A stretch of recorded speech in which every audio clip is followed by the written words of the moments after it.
Okay, so I think that now we would like to start the afternoon session, and we actually left the middle of the conversation about this fiduciary standard, and I think that we all hear from you about your comments and questions, so now it's time for us to respond to your questions.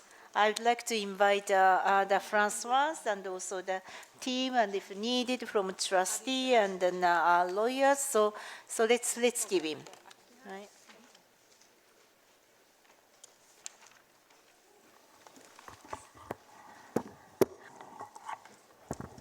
Thank you, Naoko.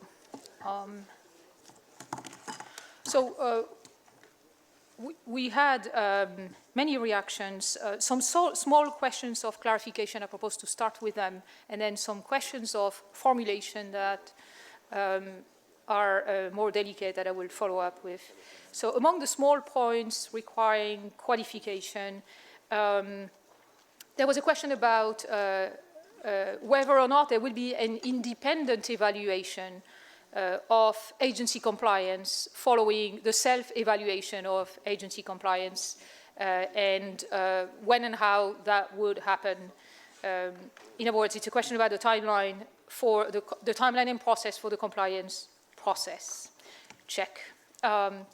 So on this, we would proceed exactly as we are in the process of dealing with the safeguard, environmental and social safeguards, and gender and stakeholder engagement, namely that the first step would be for the agencies following the adoption of the policy, if that's the case, to start running a self-evaluation and to report back by September of next year in such a way that we can ourselves report back to you on the status of compliance based on the self-evaluations, following what we would have a process of independent evaluation to confirm the findings, and we would let you know what the gaps that might have been identified.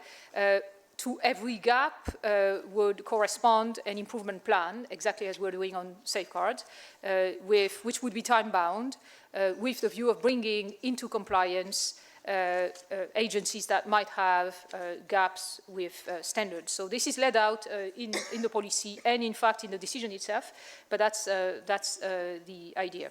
There was a question also about procurement and the sustainability concept that has been introduced as a new concept into the standard, but has been introduced not as a mandatory dimension, but much more as an encouragement and a point that can be taken further into knowledge exchange, into guidelines, into cross-agency exchange of information.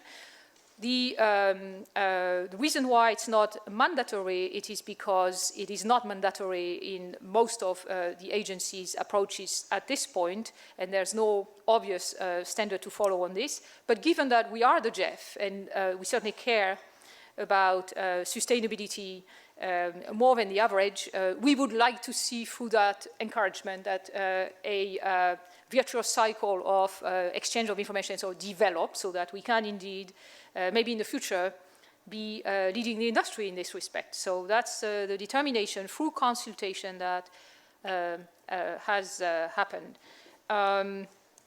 There was a question about the gender-based violence and sexual exploitation and abuse, and the question was referring to the fact that we had at some point in the process anticipated that it could be a standard by itself, and through the consultations we have moved away from that particular legal treatment of the approach.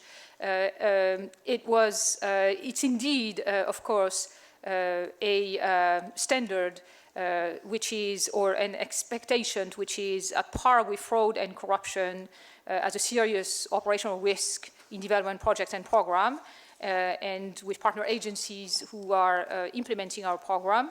At the same time, the GEF, and that's what the consultations led us to see, has recently addressed this as part of its recently revised ESS policy, which applies to GEF projects and programs.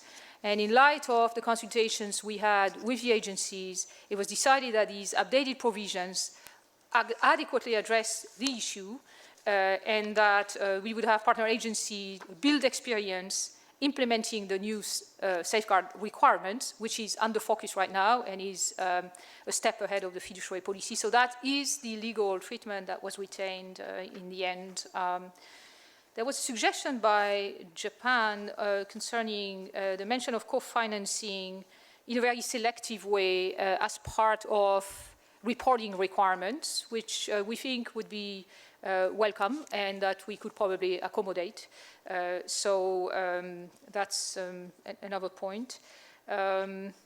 There was a discussion, there were several questions querying the role of implementation agencies versus executing agencies from the angle of how the segregation of duty happens between the two in a way, right? There's another side of that question which I'll address in a minute, which has to do with to whom do the standards apply, and that's a very important question, right? But I'm just addressing right now the issue of implementation agency versus execution agency in the rollout of a GEF program, and the policy is validating there something that exists already in other places in policy, including the policy on program and project cycle, which is that these are two separate roles intended to stay separate because of potential conflict of interest, and that if exceptions are needed to that in some circumstances, they have to be exceptions and validated as such. So that's the general approach here, which is also lifted by this policy.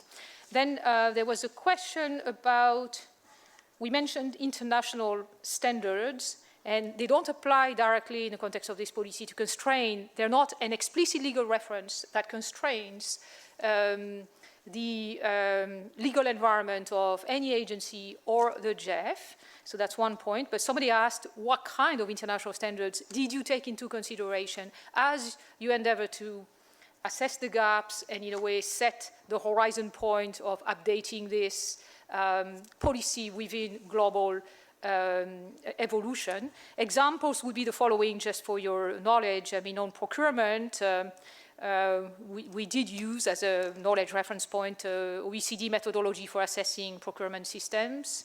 On sustainability, we used the guidance from the Marrakesh Task Force approach to sustainable procurement.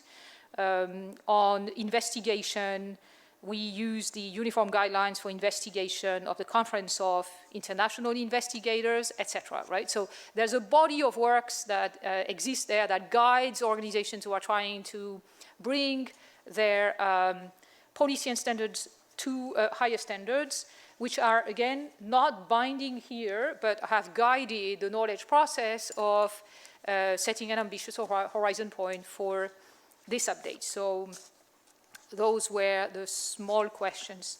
Turning to a set of other questions.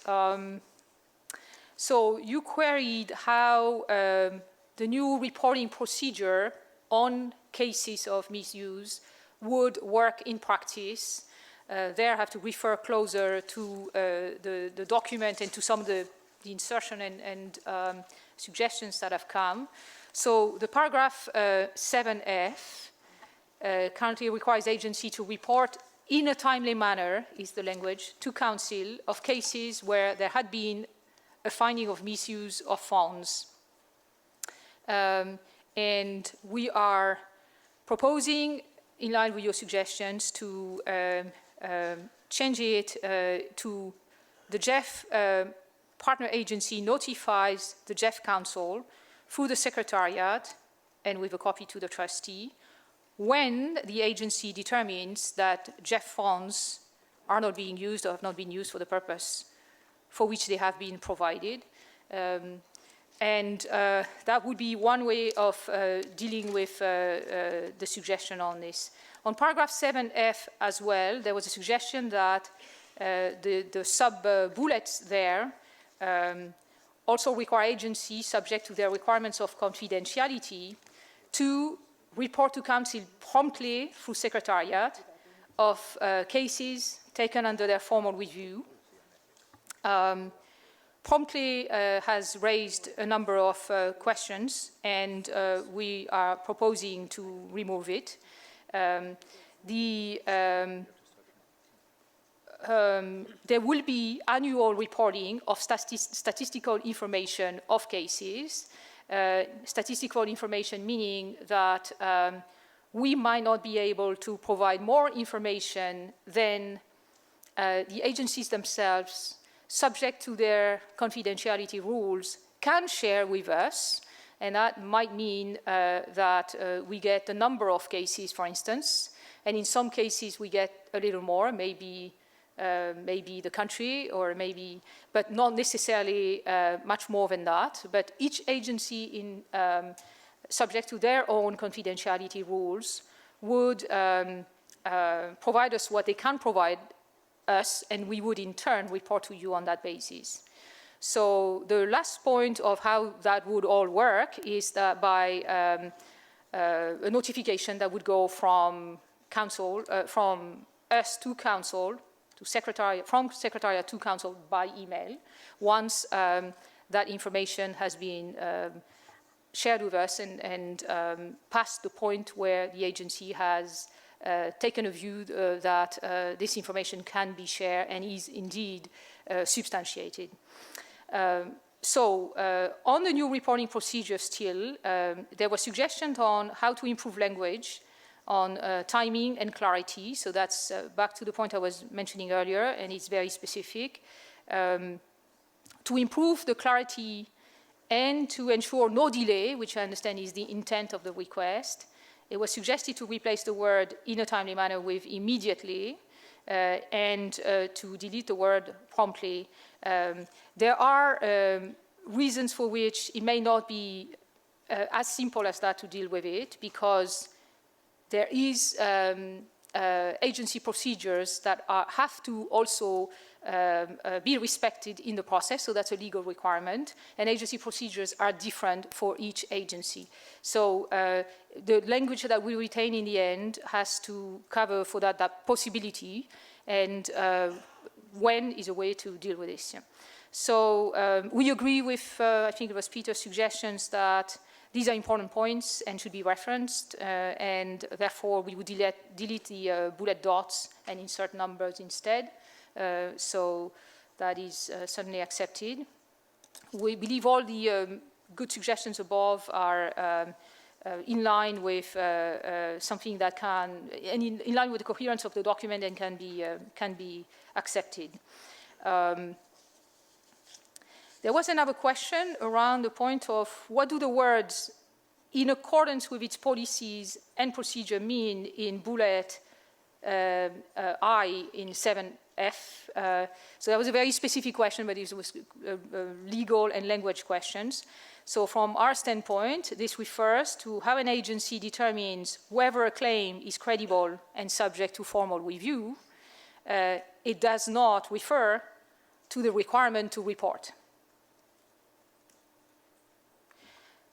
So another questions on the language itself that we had is, and on the process, is what information is contained in the notice to Counsel.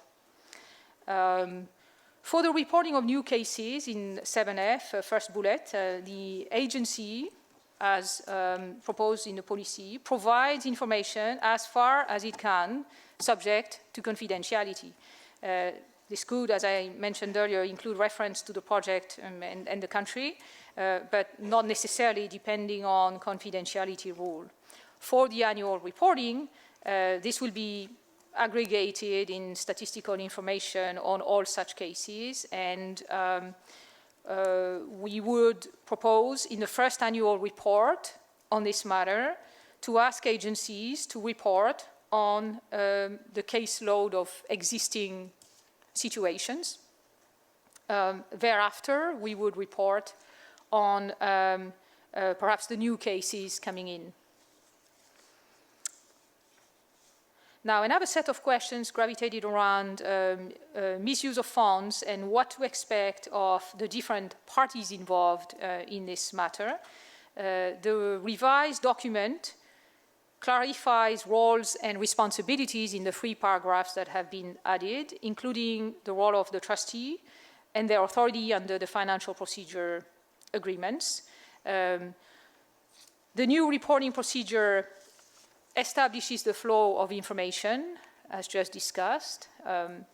When Counsel receives a notification of a new case, it would have the ability to ask the Secretariat to facilitate further information from the agency, including through an informal briefing, and to request the trustee to seek additional financial information under Section 12.5 of the FPA. So we hope that this responds to the question, what's expected from different parties when a query about when a situation of misuse of funds happens.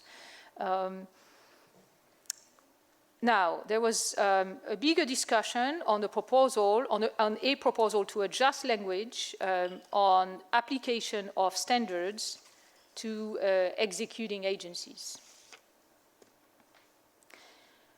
Now, the situation here is that the draft policy contains new and strong provisions requiring implementing agency to exercise oversight of executing agencies so that the funds are properly handled and to have a financial management and control framework in place.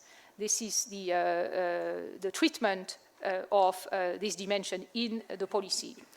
It would make no sense from our standpoint to apply the same institutional requirements to executing agencies. The policy is intended to apply to the partner agencies, not to executing agencies, as in fact policies in the GEF in general, minimum requirements in the GEF in general, apply to implementing agencies and to implementing agencies only. That's part of the legal construct of the GEF partnership. So agency consultations, in addition to that, indicated that the more general legal language would not work and would not be something under which they could work. So it was a point that was discussed quite at length in the consultation process that we had with agencies. And the space for going further down the chain was explored following some feedback from council members. And in practice, this is not a place where we can go. We thought on this you might want to hear the views of our legal advisor, who's best placed to actually describe the point. Maria. Yes, thank you very much. I'm Maria DeColius, and I'm a lawyer in the World Bank, and I provide legal services to the GEF Secretariat and to you, the Council. I heard in the morning quite a few of you said that you are here for the first time, and so it may be helpful to understand the legal construct of the GEF. As you know, the GEF was brought about by the World Bank, the UNDP, and Unep in the early 1990s. The GEF does not have legal personality. So the GEF was operating up until 2007 without any minimum standards. And the reason why the intent of having these minimum standards was to be able to expand the accreditation of other agencies beyond the original and the other IFIs. So there needed to be some kind of mechanism to judge other organizations. The minimum standards include principles related to operational matters, administrative matters, and staff rules. So in that sense, with having these kinds of principles, these are for the agency themselves to understand whether this is an agency that could receive money from the GEF. They are not a way to regulate agencies in the flow down. Because the partnership is based on the principle that agencies apply their own policies and procedures once they meet these minimum standards. And that is the basic characteristic of the GEF. And so the minimum standards are principles. They are not prescriptive for specific kind of rules like staff rules. The agencies have their own governance. So the World Bank, having brought about the GEF, never intended that the GEF Council would have the authority to change staff rules or to change its operational policies, because the bank has its own board and in addition has its own tribunal, like a Supreme Court, which would make decisions that affect staff rules. So we are not intending to change the governance of these organizations. And the Council would not want to step into the role of the agencies or substitute for the governance of the agencies. It's not within the mission of the GEF Council. So in addition, removing words like promptly or immediately or in a timely manner, still the agency needs to follow its policies and procedures when providing information. That, I hope, is clear from the discussion. And I heard a suggestion about an audit committee. And the Council can set up committees. It's just that the Council wouldn't be able to give a committee more authority than it has itself. So that's just a basic principle that I thought would be important to know. And generally, what has been attempted here in the update is to ensure that there is consistency of these principles with how the bank has been implementing its policies. It also is a standard center in some of these areas, as you know, in addition to the international standards that Françoise mentioned that are considered for their principles and incorporated in a way that it would be appropriate for international organizations and others. Thank you. I have one last point. Yeah. Thank you very much, Mary. One last point, maybe there was a suggestion that there could be an inclusion in the decision pertaining to this policy of what is currently, or the substance of what's currently in paragraph 39, one of the contributions to the revision. And we see no obstacles to doing that because this is actually not, this is something which is already in existence in the GEF partnership and in the current policies, but we can have confirmation of this in the decision box if that's a preference of the Council. So let me stop there. No point from you, right? So far. Okay, so thank you so much. And before I go to the second round of the discussion, I just also want to jump in to respond to one of the questions about this, the responsibility of the executing agency. And I hear quite a number of members. I would like to include the executing agency also to be accountable or subject to this standard. And this is, as Françoise mentioned, this point which has been really heated and discussed and consulted among agencies. The reason we actually came up with this conclusion is that while we very much share with many of you that the entire value chain, the money flow chain needs to be accountable, and then we shouldn't really, we need to see that the maximum, the fiduciary standard to be met. The question is more about if those executing agencies that are down to the bottom really needs to be actually that are held accountable and then held actually expected to meet that the highest standard of the fiduciary, highest fiduciary standard. As you all know, and as we are all proud of, that this standard we were discussing is really the golden standard. It's really the highest among the international community. So the question is, when that we are going down to this chain of the execution, and when it goes to more like some of the national entity, actually the community-based institution, do you really expect those institutions, executive agency, to actually meet this highest standard of fiduciary? So that is really the question. And in order to address that kind of a issue, we come up with an, we take this approach of it's going to be the implementing agency's responsibility to ensure that their choice of the executing agency down the line be actually that meeting that not to misuse that fund. So that is a kind of idea, and each of the project has its own characteristic that what kind of executive agencies they are using, and what would be the best way to make the entire chain accountable. So rather than asking each of the executive agency to meet the exact same highest standard, I thought this is much more practical way of assuring that the entire value chain be accountable, but without really causing that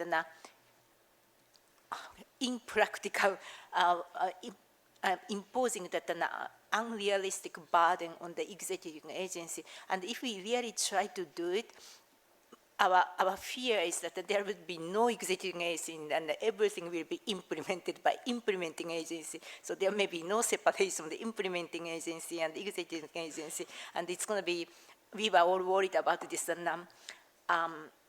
monopoly of the three big agencies, and we will see more of that. That would be really our concern too.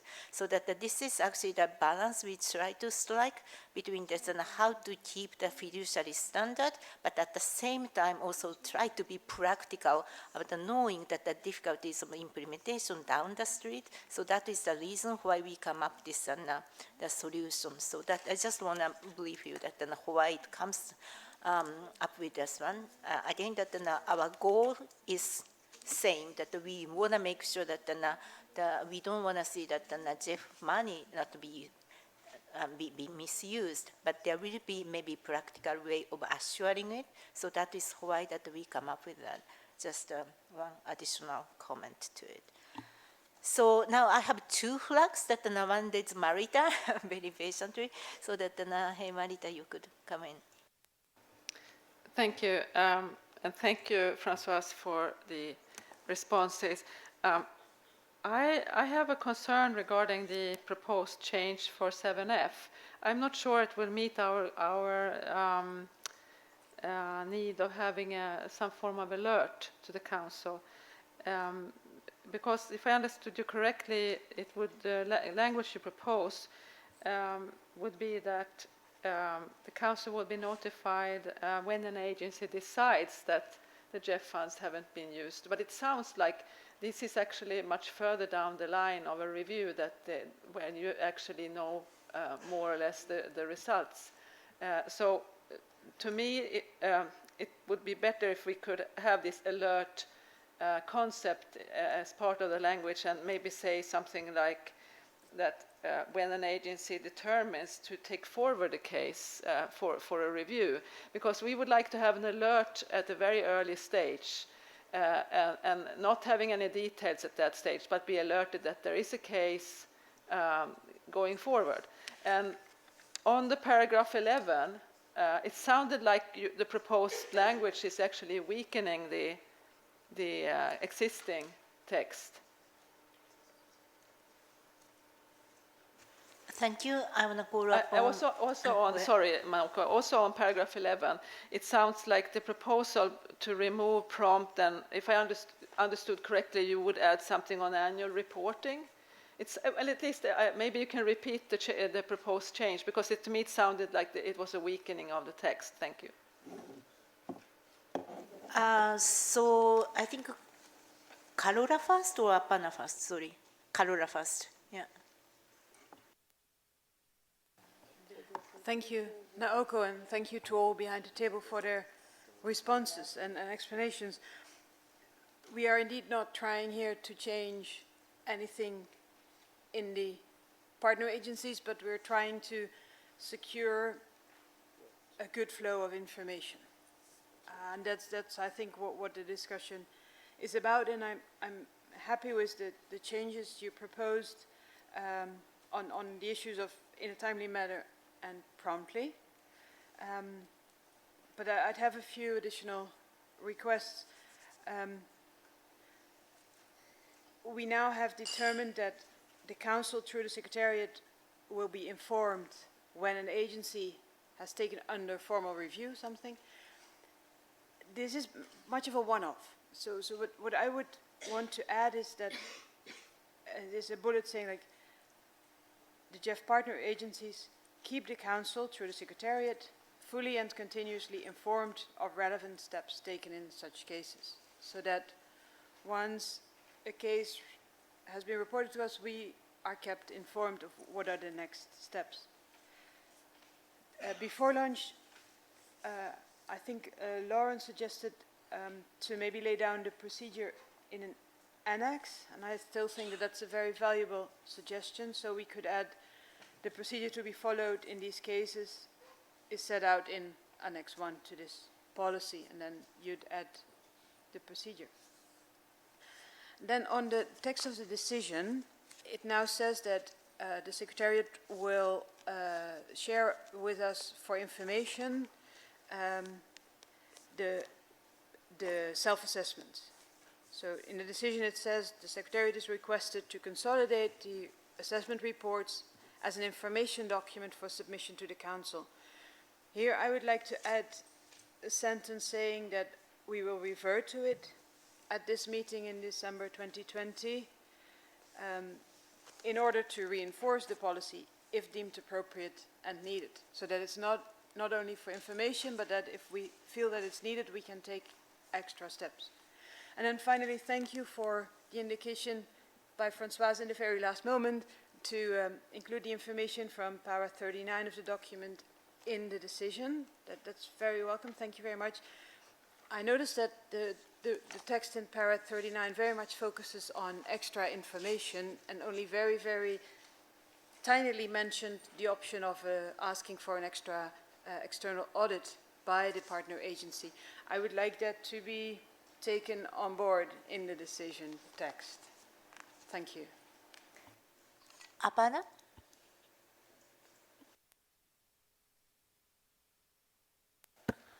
So, thank you. I have too many papers here. Thank you.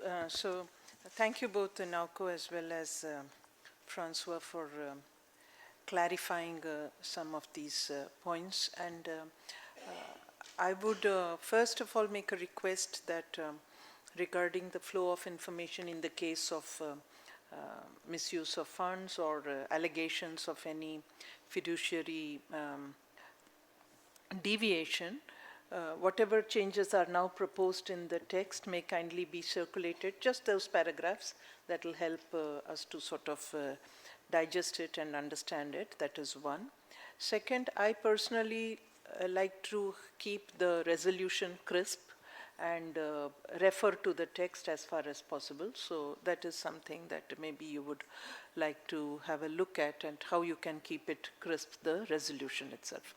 Regarding the fact that these standards will apply to the GEF partner agencies, I thank the legal advisor for the clarity, and it is also in line with my own thinking that GEF regulates the quality of both the processes and the outcome of its investments through the rigorous selection of the implementing agency in the first. So that's the first filter or the first line of defense, you could say, that we have been extremely, I think, selective in who we endorse as a partner agency.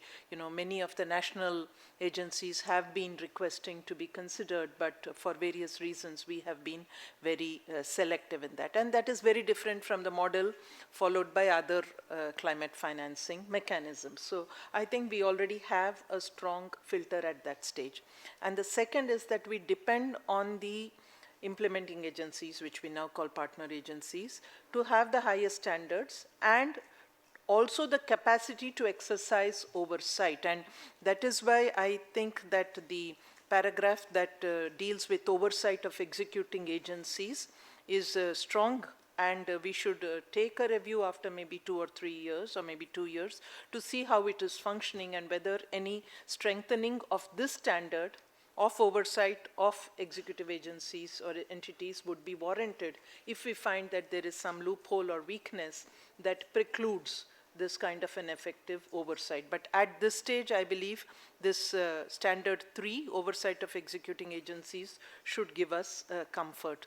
So I would like to conclude at least my second intervention, for which I'm sorry, to say that for me, what the design that you have adopted is not only a matter of practicality, you have been saying it's a practical thing, but it's also the principle of the GEF construct that we are trying to align ourselves with. So I am happy provided we get a draft in written so that we can go through. Thank you. Thank you so much, Aparna.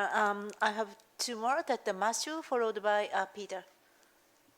Thank you very much, Naoko. Just to start, I'll second the point made by Aparna that I think before we move to approve this, we will need to see another version in writing circulated, given all the issues that have been raised. And I just then wanted to return to the sort of first point I made in my intervention before, where I tabled a suggestion to, instead of saying GEF partner agencies have in place the necessary policies, procedures, and systems to require that the minimum standards are met, to change that to GEF partner agencies ensure that the minimum standards are met. And sort of my rationale here was that, and I will look to the legal advisor for some clarification here, is that what we think is that the requirement shouldn't just be that partner agencies have something in place in writing, but that they actually ensure that they meet our minimum standards. And I would presume that is within our authority as the construct of the GEF to require more than that a partner agency just put in place some procedures, but that they ensure that there is actually the outcome of meeting the minimum standards that we put in place. So I didn't hear that addressed specifically, so I'd sort of welcome comment from the legal advisor on that. We do think that would be an important change. Thank you. Thank you. Peter?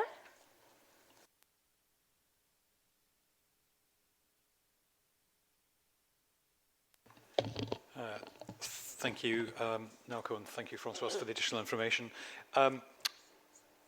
2 thoughts. One, just responding, in fact, I think it bridges, Matthew, the point about the ensuring that standards are met, which I think is right. It's not just they're in place, but there's a responsibility on the part of the implementing agencies.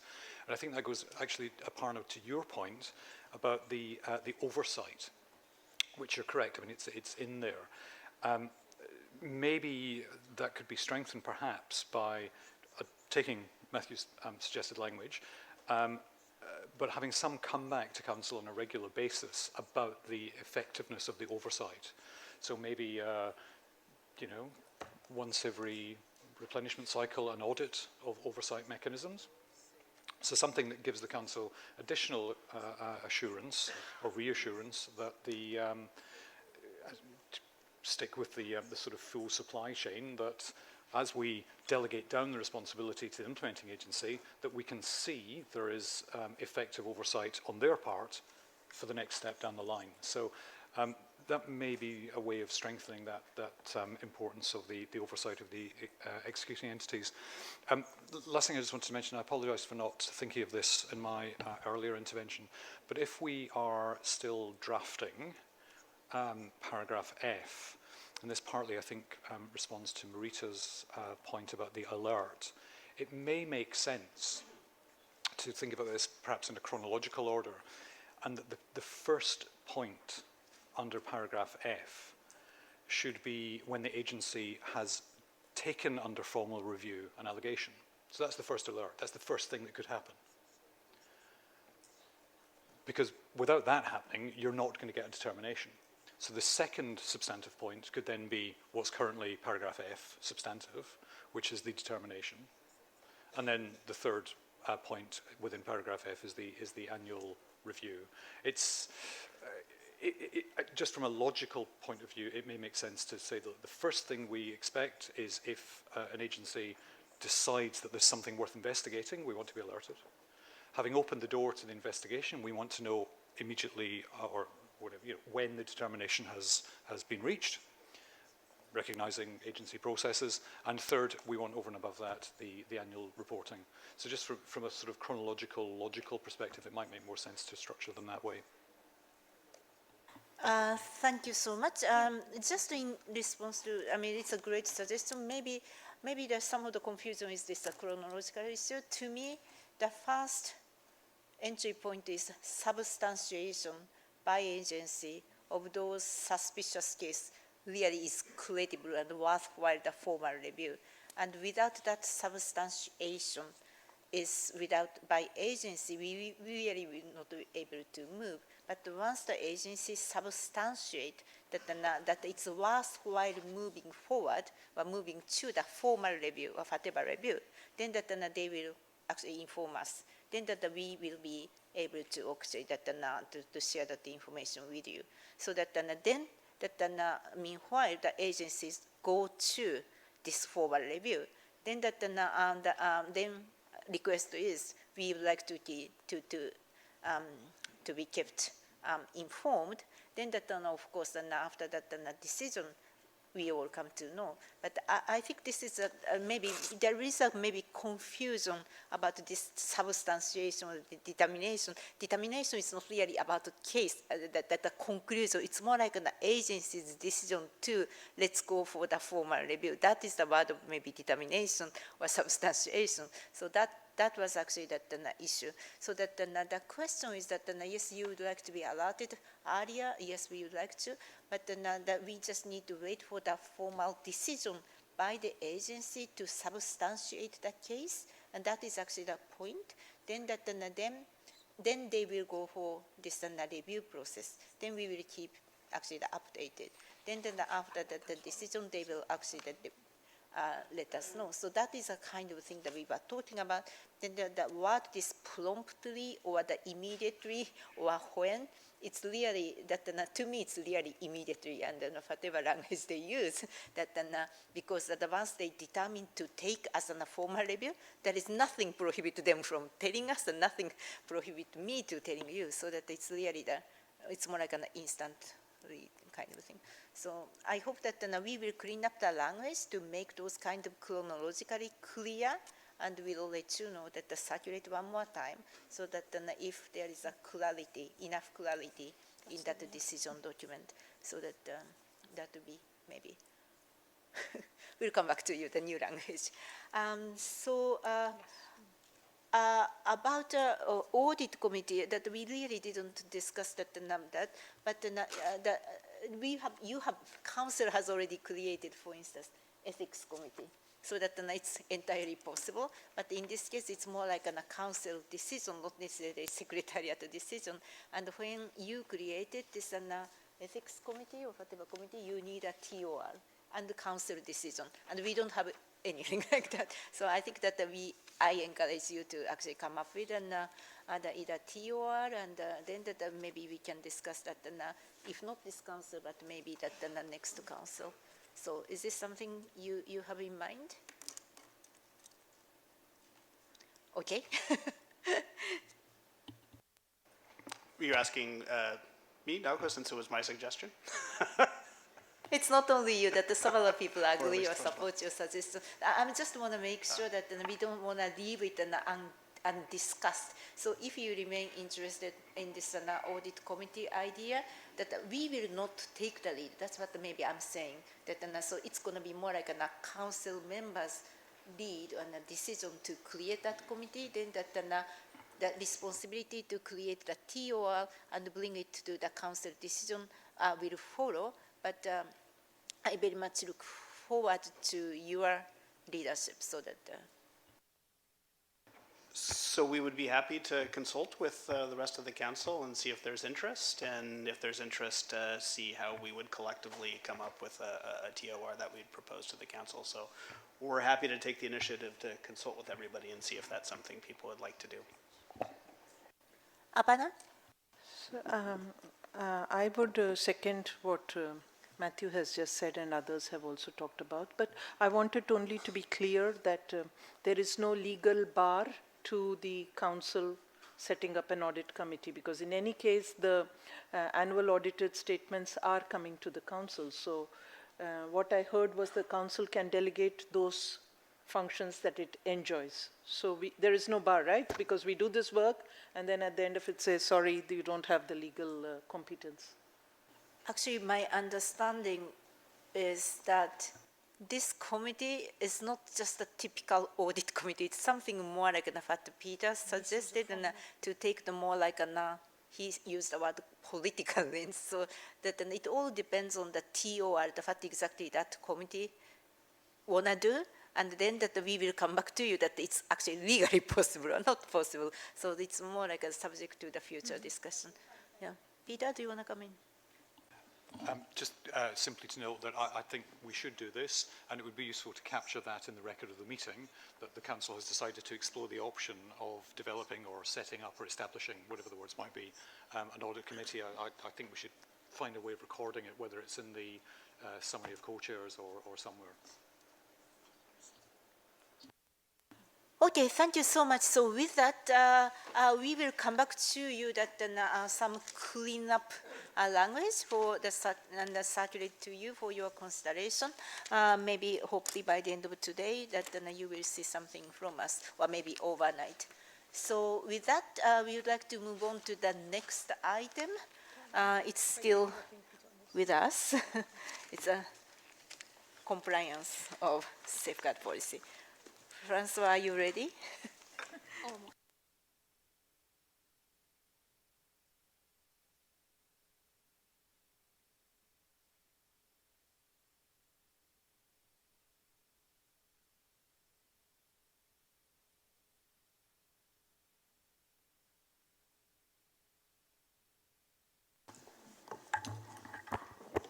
Thank you, Naoko.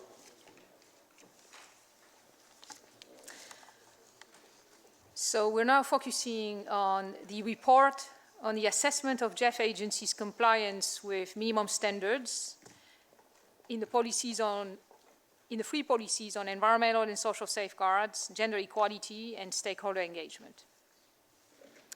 I'm pleased to introduce the report to Council and to remind you that the three policies have set new minimum standards for agencies' policy, procedure, systems, and capabilities already by prior adoptions by Council. The policy on environmental and social safeguard, which was approved in November 2018, for example, expanded and strengthened a number of minimum standards in line with good international practice, including on labor and working conditions, on community health, safety and security, on climate and disaster risks, on disability inclusion, on disadvantaged or vulnerable individuals and groups, on adverse gender-related impact, including gender-based violence and sexual exploitation and abuse. The three policies provide that the Secretariat facilitate an assessment of agencies' compliance with those minimum standards to be presented for Council review and decision no later than December 31st, 2019. So this is where we're coming back to you with this report. This report includes a summary of the findings of the expert reviewers' assessment for all 18 GEF agencies. The full report, in fact, as prepared by the expert reviewers, is contained in a fairly bulky Annex 1 to the document that we posted with the document. It includes the summary of agencies' time-bound plans of action to come into compliance with the requirements of all three policies for all 14 agencies that were found to not have met a standard or sub-component. The agency's formal letters validating their awareness of the gaps and proposing detailed plans of action are contained in Annex 2. The report follows a 6-month-long consultative process, which, in line with the policies and the guidelines for GEF agency compliance with the policies issued in the spring of 2019, was facilitated by the Secretariat and carried out by external expert reviewers.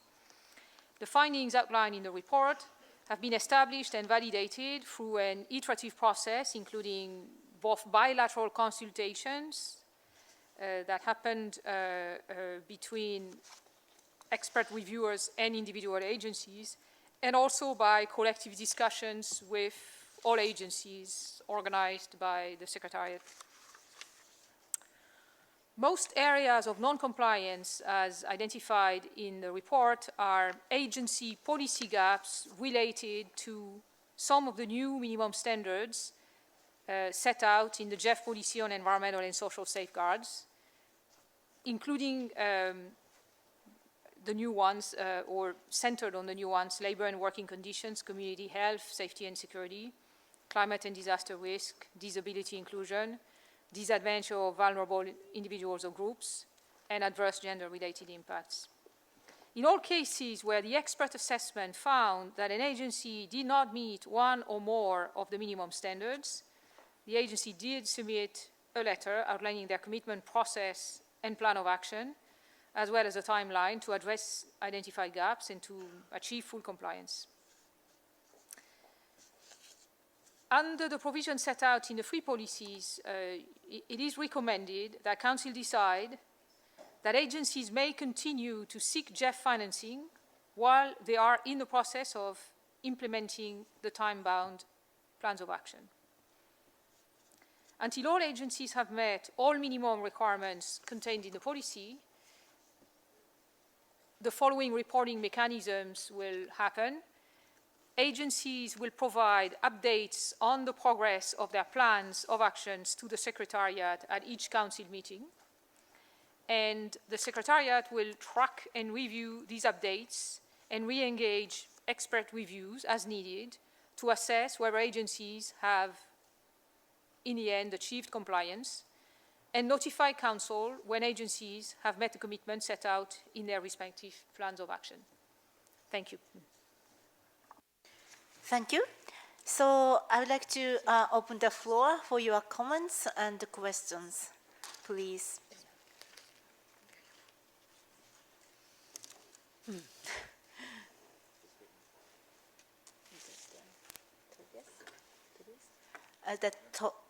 Tobias, followed by Kojura. No, sorry, Anna. Yeah, the Kojura, Anna. Kojura. Sorry. Okay, both. So Thank Tobias you. first. Yeah. Thank you, Co-Chair, and thank you for the presentation, for a very comprehensive report. That's much appreciated.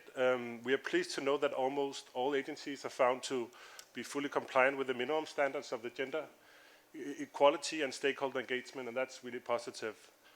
While we're fully aware that some GEF agencies will need time to be fully in compliance with the minimum standards of the three policies, especially what regards the recently approved updated safeguards policy, we are still a bit concerned about that 14 agencies are still assessed to have some gaps or partial gaps, and therefore to be in non-compliance with these policies. And for some of these agencies, the expected completion dates of action to achieve full compliance is as late as in end of 2021 or 2022. And some of the dates are not very time specific. You have dates of 2022, second half of 2021, and mid-2020, which in our view is not really time-bound and very specific dates. We also know that several plans of action have expected completion dates of November and December this year. And in this regard, it will be helpful to receive information from the Secretariat on whether these expected plans of action have actually been completed by now. You would expect that, at least for some of them, where the expected completion dates was for November. In the text for expected completion dates for the plans of actions, there's no clear distinction between approval and implementation of the new and updated policies. And in our view, this reason can be difficult to assess if these agencies have met the plans of action before the expected date. So, for example, how will the GEF Secretariat assess whether a new policy of a certain agency has been fully implemented? How will you assess that? Lastly, on the recommended decision text, point C, we would like to seek some clarification on the exact timing of when the Secretariat notifies the Council when agencies have met their commitment. Will this be done after the subsequent Council meeting, once you have received confirmation that they have met the plan of action? Thank you.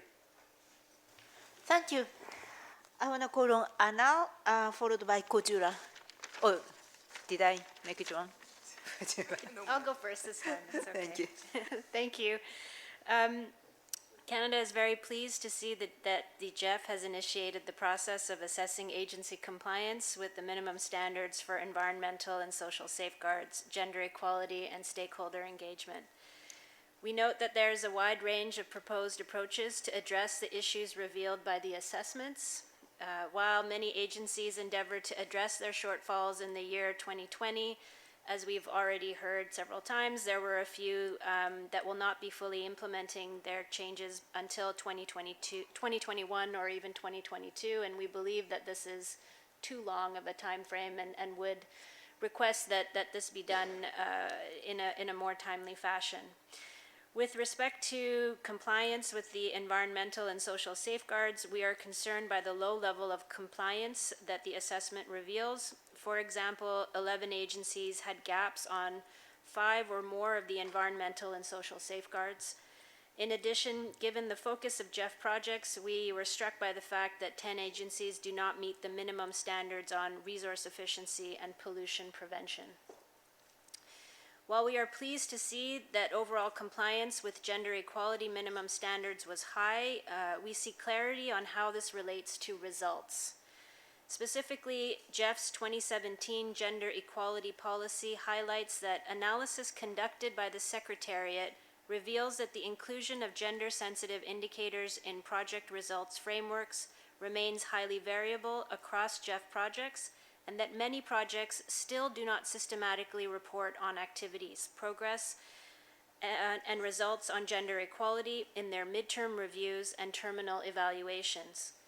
And therefore, the GE policy aims to introduce a clearer focus on results. However, in the report Annex, the gender equality policy descriptions for most agencies have limited mention of results. Reporting, and indicators, and so we would like to clarify where these elements fit into GEF's assessment of compliance. Lastly, on the issue of sexual and gender-based violence, this was identified as a gap for many agencies that were found to not be fully compliant with the minimum standards.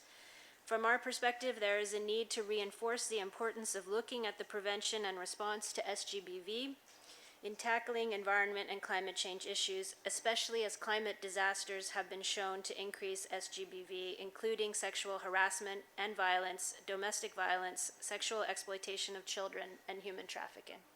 Thank you. Thank you. Now I want to call on Kojura, followed by Marita. Okay, thank you. Well, we welcome the report as an important contribution to transparency and mitigation of potential reputational risks, and commend all agencies that have been found to comply with all 3 policies. We would also like to encourage those who are not yet in compliance to work on speedy fulfillment of the standards. We noted with some concern that a significant number of agencies did not comply with the standards regarding indigenous people, which we find concerning, and we would therefore like the Secretariat to make proposals how this can be remedied as early as possible. For example, we could imagine that the GEF partnership offers workshops within its partnership to work on this issue to help that the standards are being met as soon as possible. Thank you. Thank you so much. Now I want to call on Marita, followed by Conrad. Thank you, Naoko. We also welcome the report and the screening carried out by the implementation agencies. We agree with the comments made by Tobias and also by Anar, and I will not repeat all of that again. We have two questions. We would like further clarification on the potential next steps in cases when an organization is not able to fulfill its plan of action.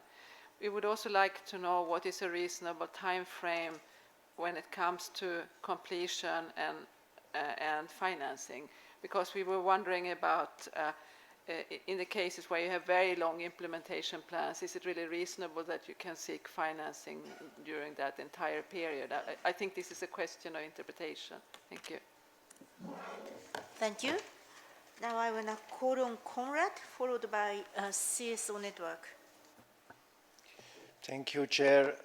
We also welcome the report and we think it gives a good overview over the results of the assessment. We also note that actually none of the agencies has fundamental gaps, but that the gaps are partial in nature, and that all the agencies who have to fill gaps actually have agreed with the assessment, are committed to fill up these gaps.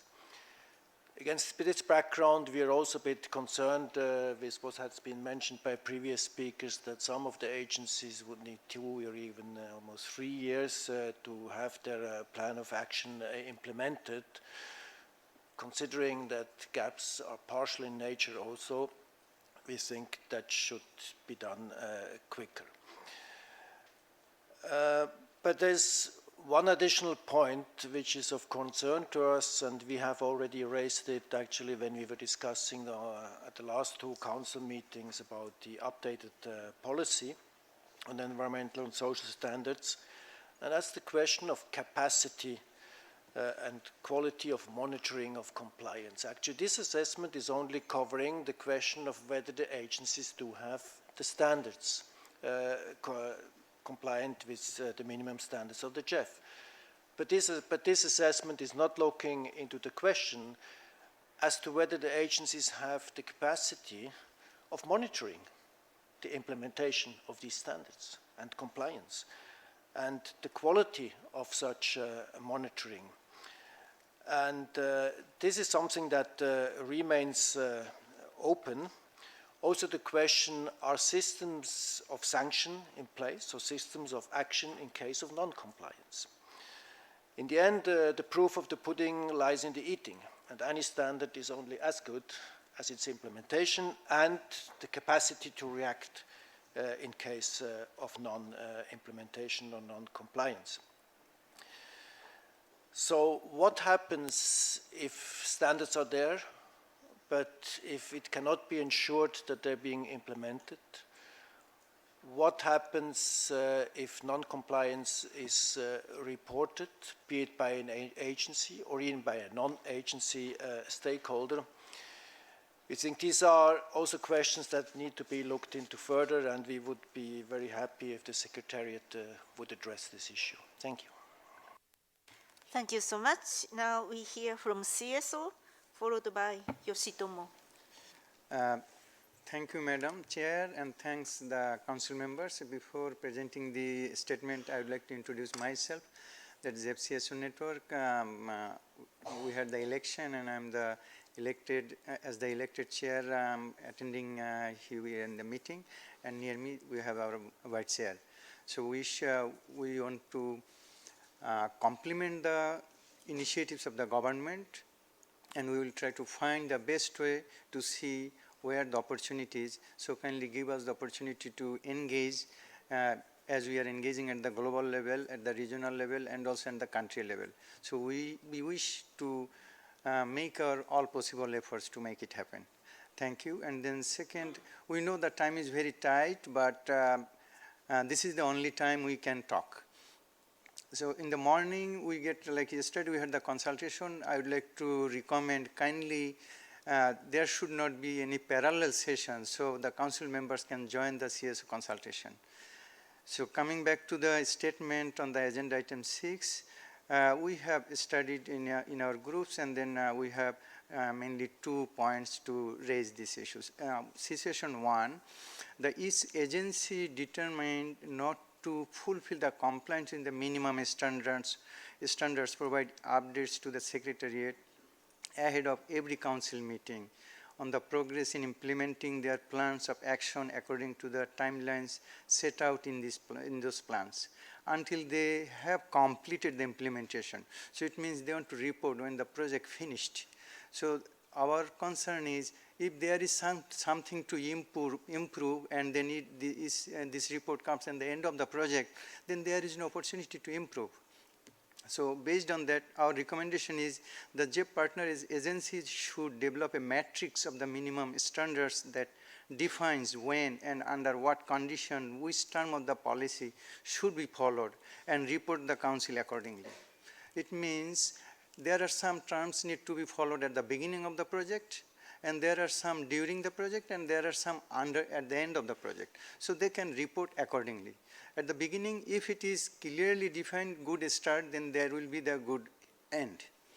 Because we have the concern at the country level, at the grassroots level, there are minimum engagement of the beneficiaries and the civil societies. Situation 2 is relating to the reporting. The reporting comes on mainly 3 policies. And so policy on environmental and social safeguard, policy on gender equality, policy of stakeholder engagement. And the summary findings is, it talks about it meets all requirements, it meets some requirements or some gaps, and there are partial gaps. So it is very difficult to quantify what is the level of meeting. If it is partial, what is the level of partial? It is 1% or it is 99%. So based on that, our recommendation is that summary findings should come up with a matrix that clearly demonstrates the level of gaps or level of partial achievements and commitments made. And then the commitments with the timeline to fulfill it. So the matrix must demonstrate it.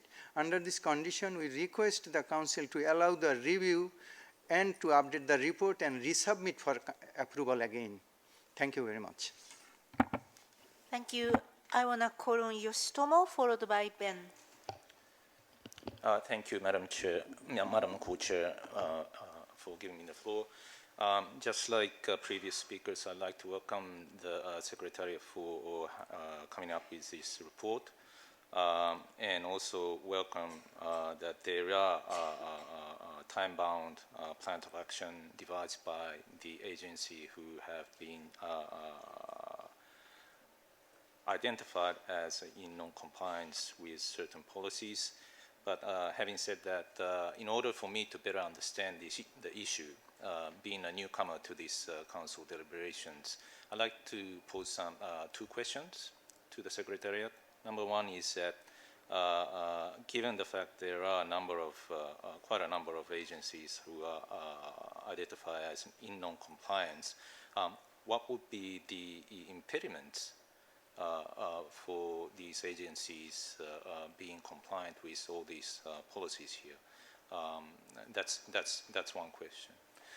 Number 2 is that could there be, in order to measure their compliance, could there be a process of having independent evaluation similar to the one that we discussed in the previous agenda? I assume because it's kind of a similar issue that we are dealing with. So could there be something like that for all these policies? Or maybe, as mentioned here in the draft decision, expert assessment and consultation is something like that. It would be appreciated if you could elaborate on that. Thank you. Thank you. Now, Ben, maybe the last speaker for this session. Thanks, Noko. I won't be long. Just to say many thanks to the reports, not to repeat the comments being made by others, but just to say that I do agree that it would be very useful to get more exact timing rather than vague timing of when agencies have met their standards. Thank you.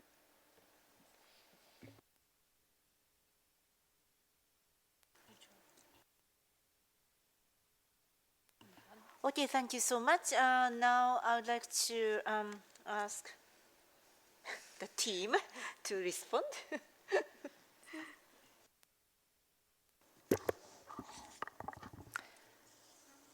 Thank you very much for the questions. And maybe let me bring this into perspective by speaking to how we have led this process with agencies. For any of these agencies to make a change to their own environmental and social safeguard policy or to their fiduciary policy as per the previous session is actually quite a big endeavor, because obviously it's not something that happens in a negotiation with us, but it is something that has to be cleared by the highest governance body of the institution, and it is something that requires a substantial amount of due process, consultation, and internal validation for each one of these agencies, right?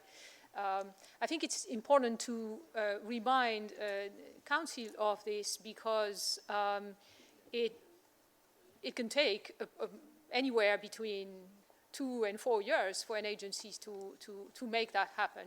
In fact, we would not be in a situation to report as we do right now with essentially 15 agencies largely able to comply with December 2020 deadline if it wasn't for the fact that in most cases and for most agencies, in fact all of them or almost all of them, they had started already an internal process of upgrade of these policies. Otherwise, we could not possibly be on this timing.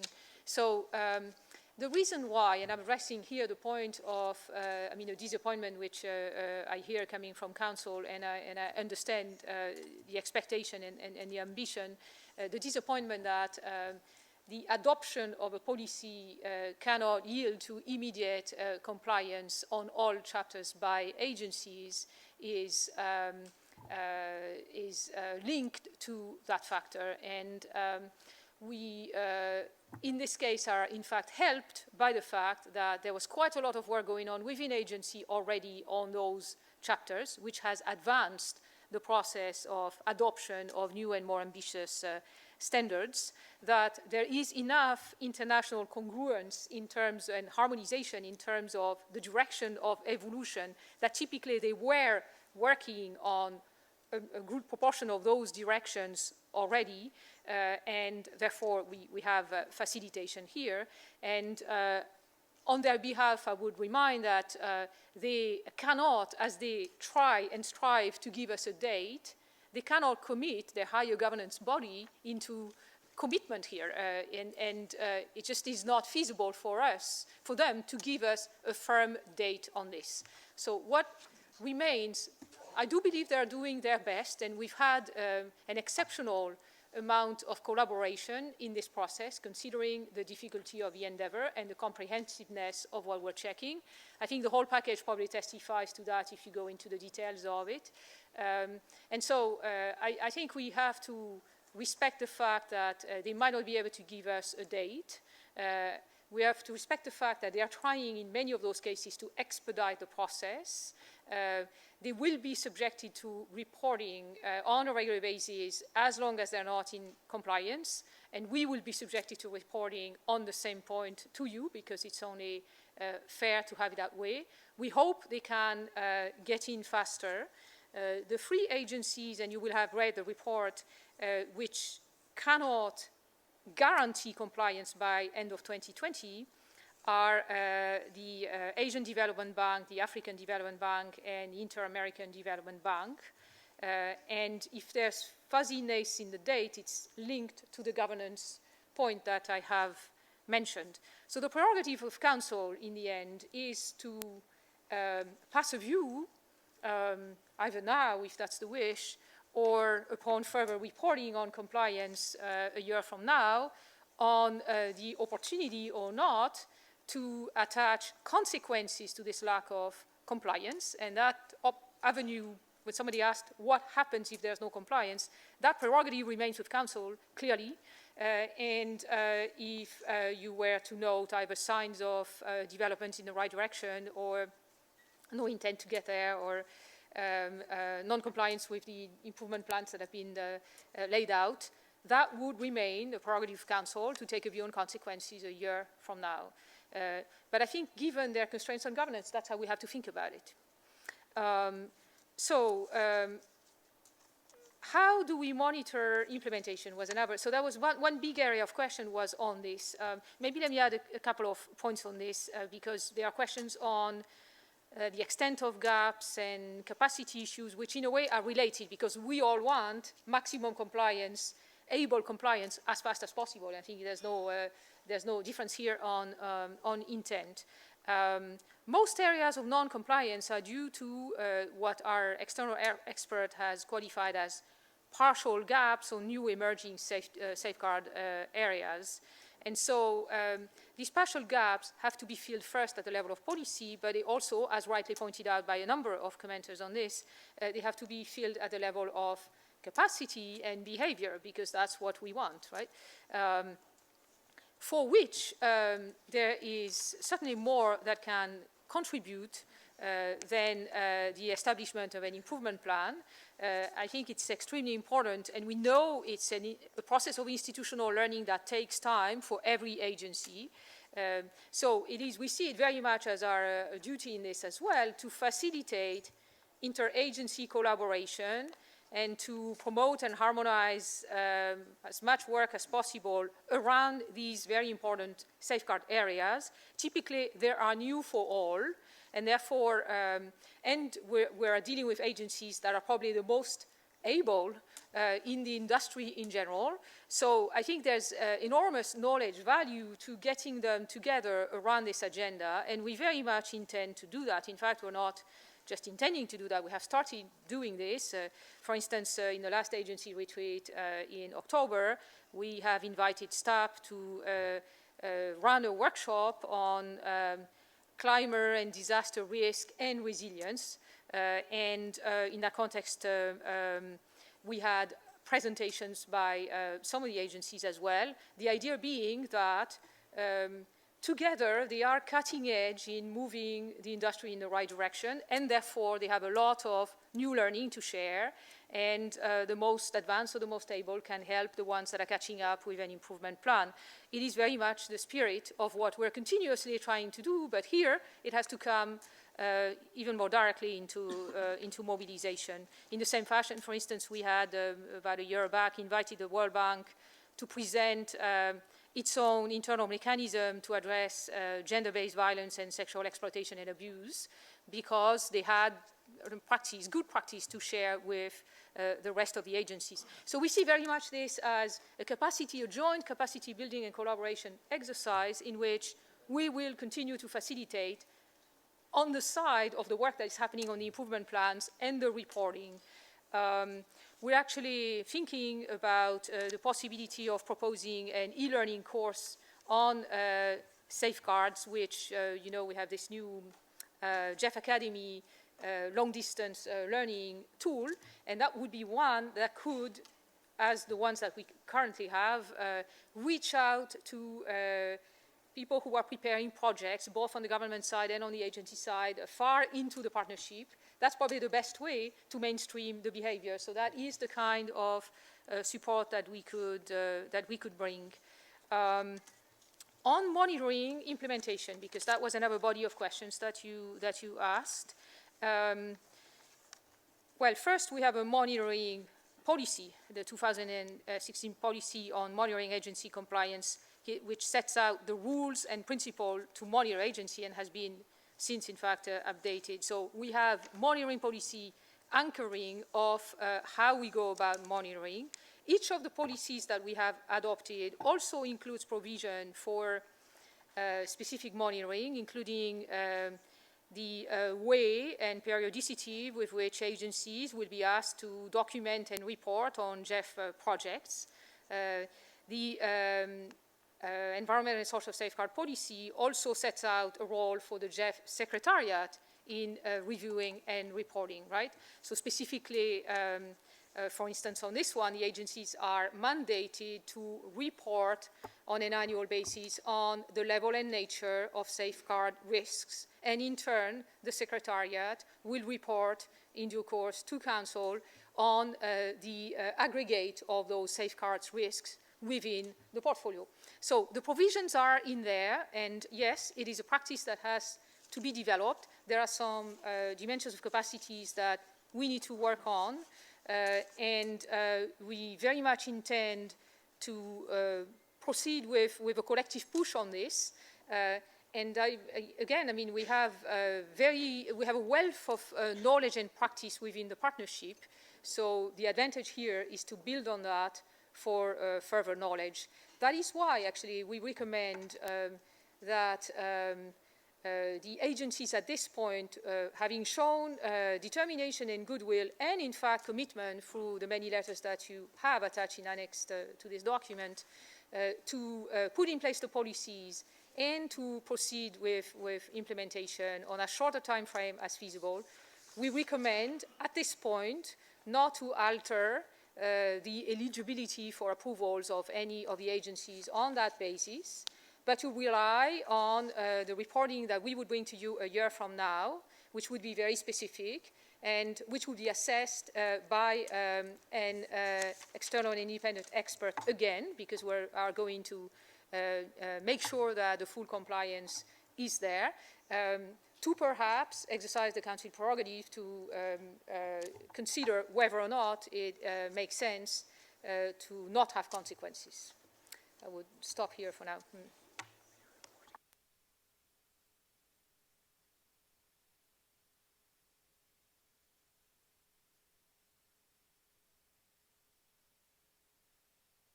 All right. Thank you so much for the very long discussion. I hope that we responded to your questions or the concerns, and I hope that now we would like to seek your approval of the proposed decision.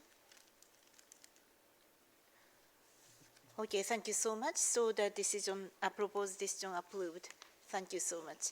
So now it's already 4 o'clock, and what we need now at this late afternoon is we need a refreshment.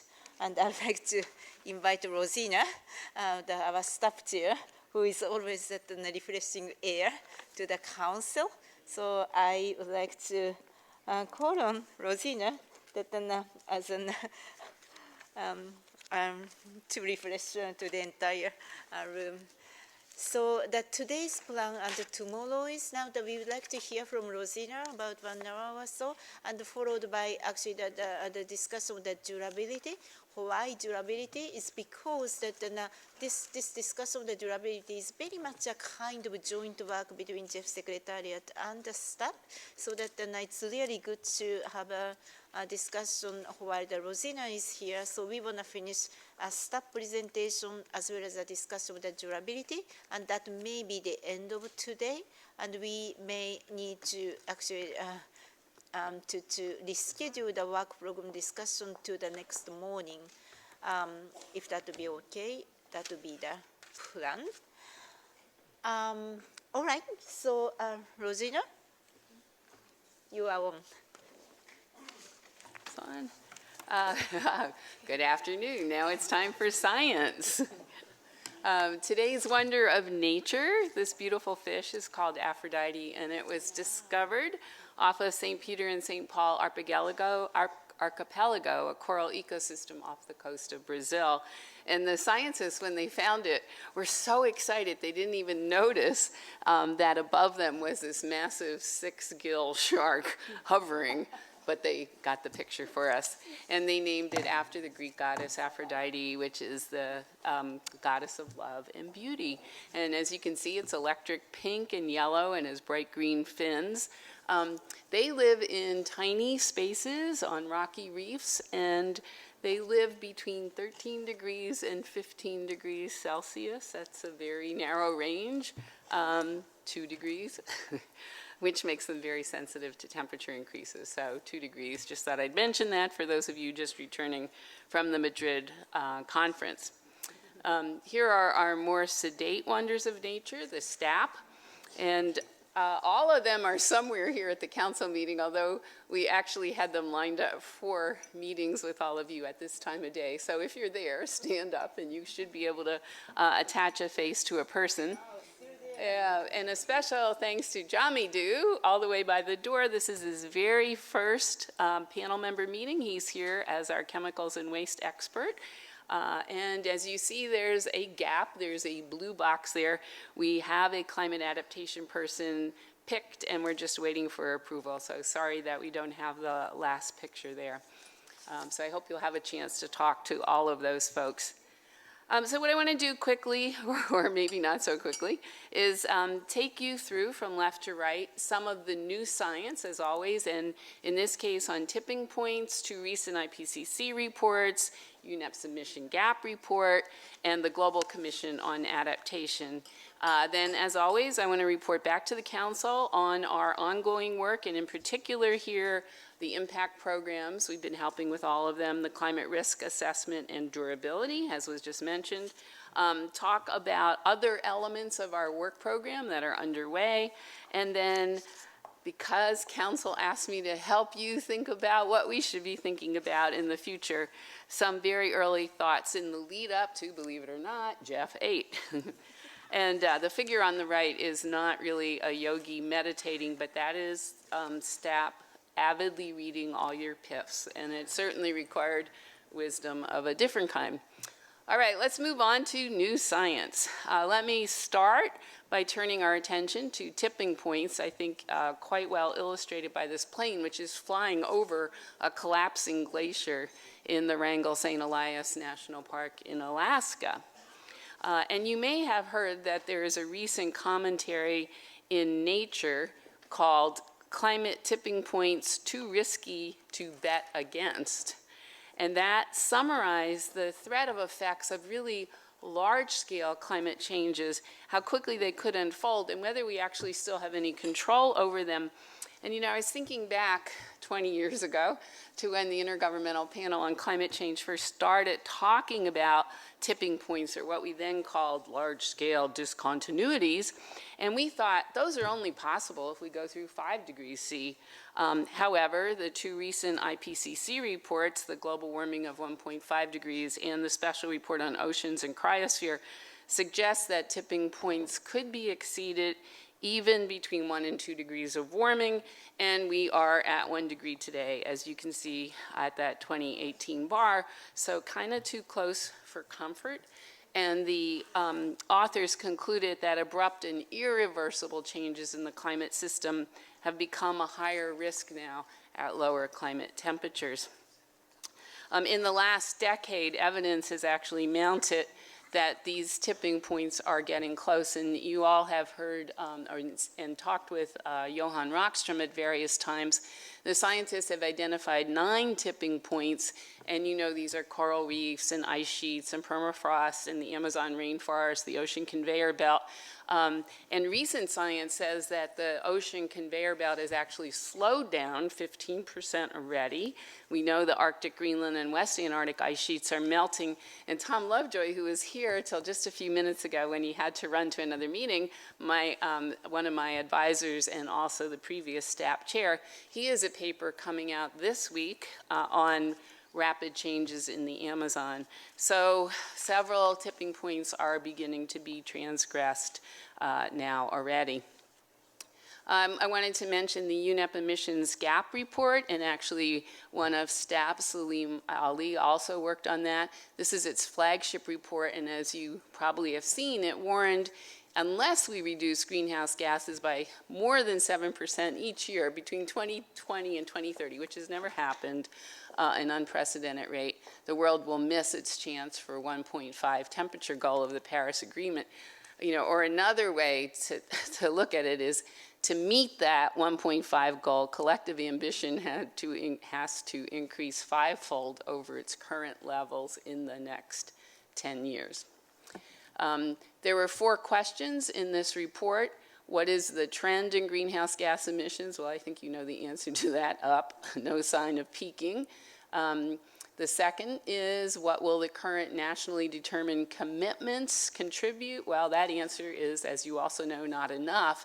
And you know, again, one of these scalars, emissions would have to be about 25 gigatons or billion tons of carbon dioxide equivalent, but they're likely to be more than twice that. Are the NDCs, the nationally determined commitments, sufficient? No. Without more ambition, everyone estimates will go beyond 3 degrees by the end of the century, certainly, if not sooner. And can the 2030 gap be bridged? Well, yes.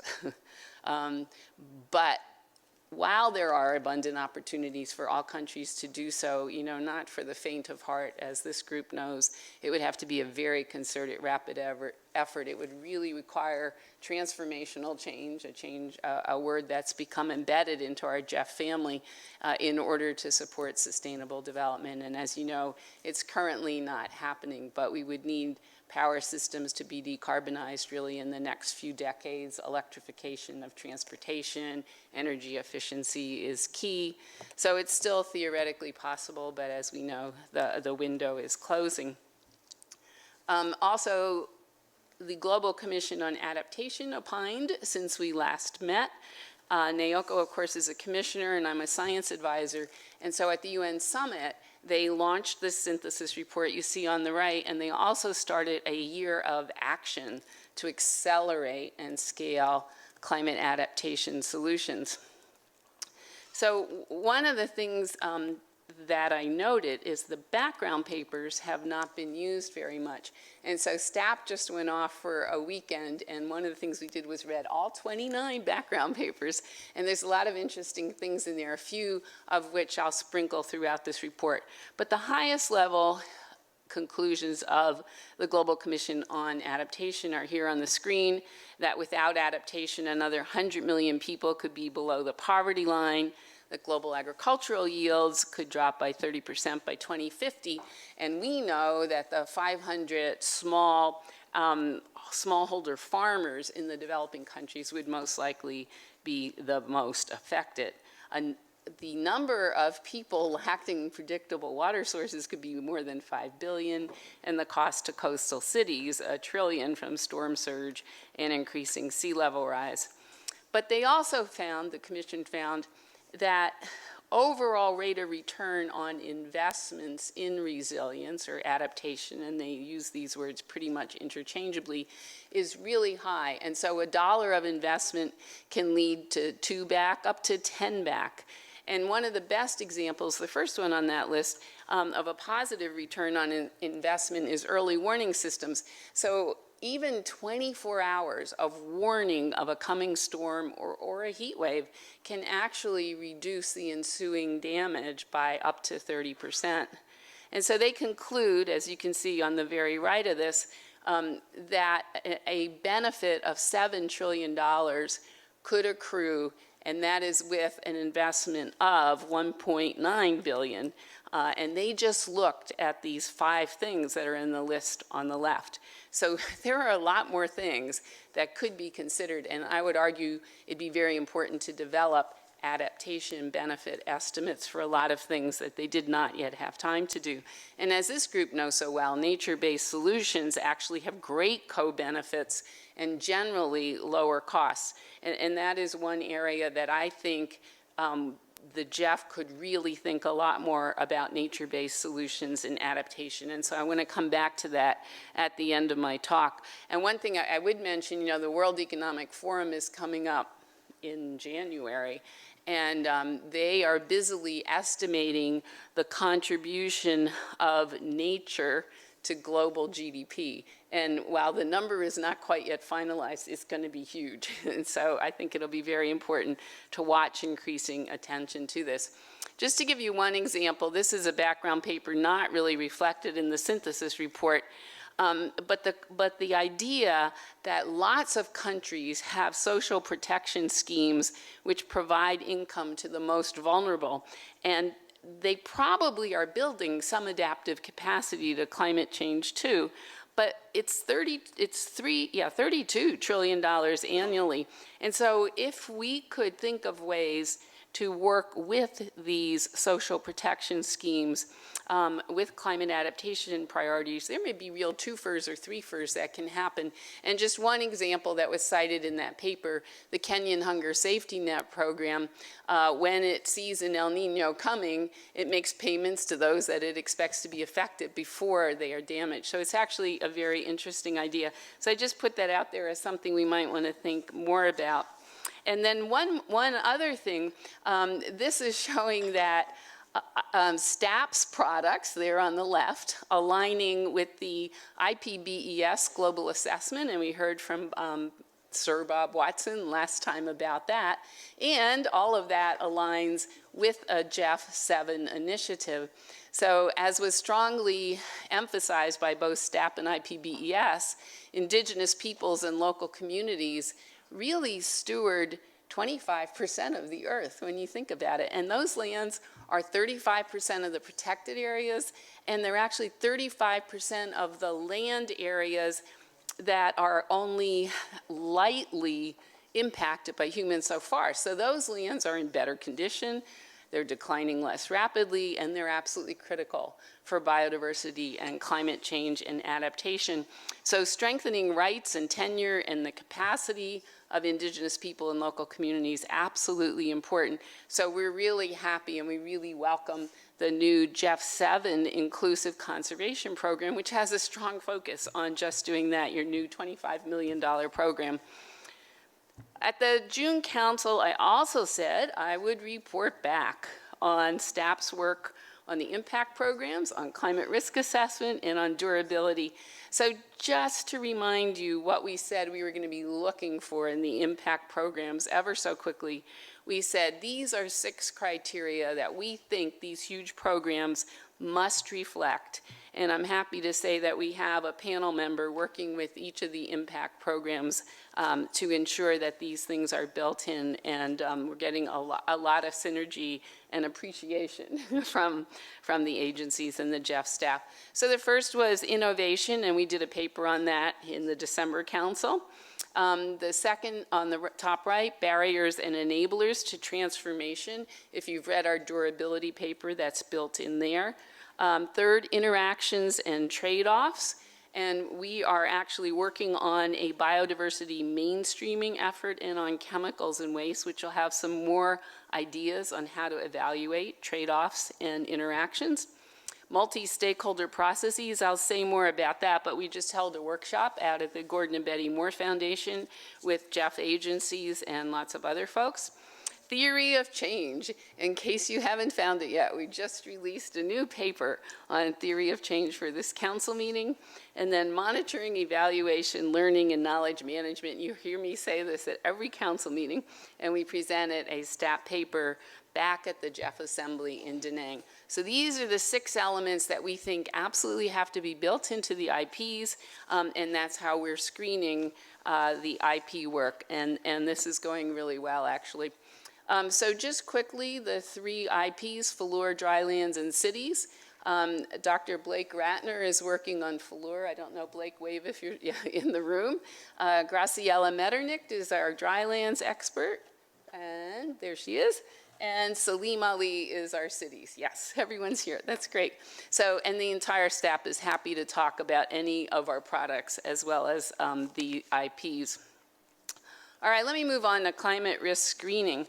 So at the June Council, I said, boy, it'd be great if we could have an agency workshop on climate risk assessment and on durability. And I'm really happy that I was able to chair essentially a half a day of the GEF retreat on both of those topics.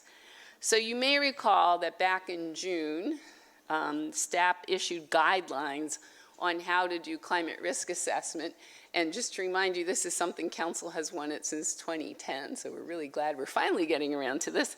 And we took a look at what the science community recommends. We use the Intergovernmental Panel on Climate Change, which set out the 4-step process you see on the bottom there.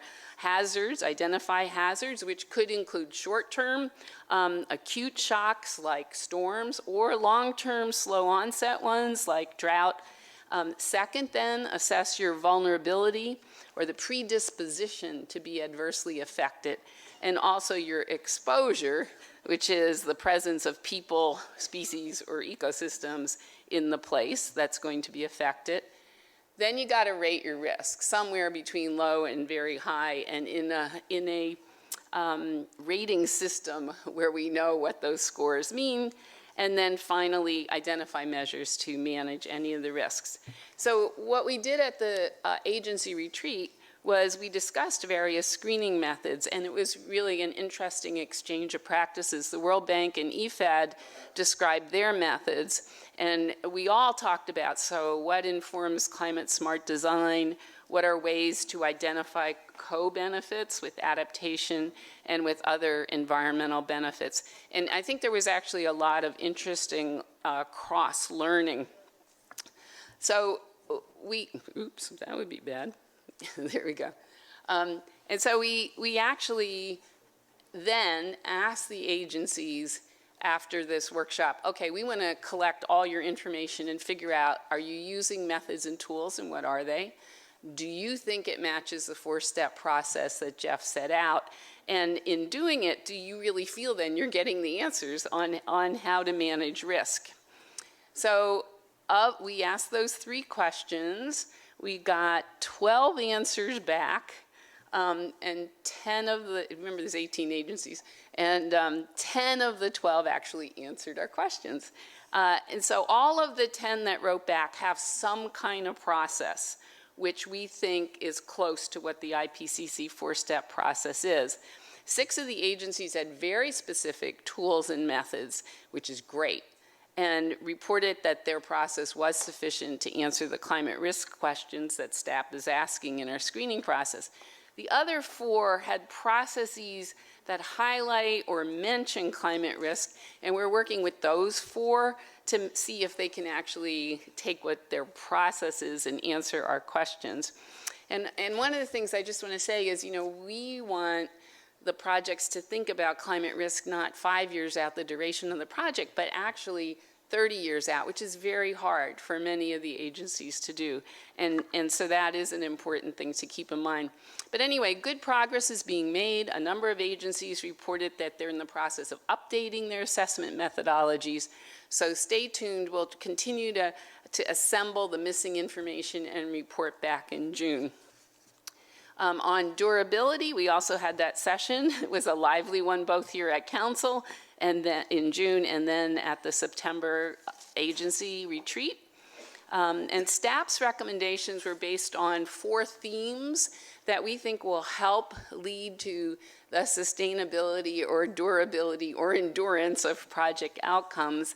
One is engaging the right stakeholders, and then second, building incentives for those actors to act.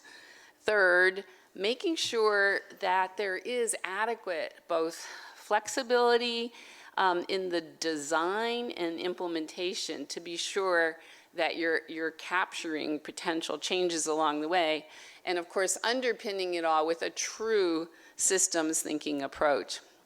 And at the June Council meeting, Naoko said the GEF Secretariat would work with us to be sure that our advice and recommendations are well reflected in projects before they come back to Council. And we've been working hard, especially with the IPs, on durability. And in these big programmatic and new efforts, it's a little easier to incorporate this. So as mentioned, I chaired this meeting at the GEF retreat. And the durability section, we heard IUCN, the World Bank, and UNDP, and they shared their experiences and difficulties in securing durability. And again, there was really excellent cross-fertilization, I would say. And they talked about our kind of durability principles and actually, you know, whether or not we can include things like a risk appetite to spur innovation. And risk appetite is something we all talked about at the last June meeting, last June Council meeting. And so, you know, I do want to say, I think getting the depth and breadth of the agency's successes and failures is really very important. And this workshop way of working together has proven to be something that's extremely satisfactory. And so I actually hope that in addition to the information we put in our durability paper, the new theory of change paper that we put up and a paper on multi-stakeholder dialogue will help embed a couple more of these concepts into the project design and implementation. So, okay, what else have we been doing? I told you the theory of change. You know, it was interesting. In June, I said to you, you know, when we review these projects, there are different interpretations of what we mean when we say we want a theory of change.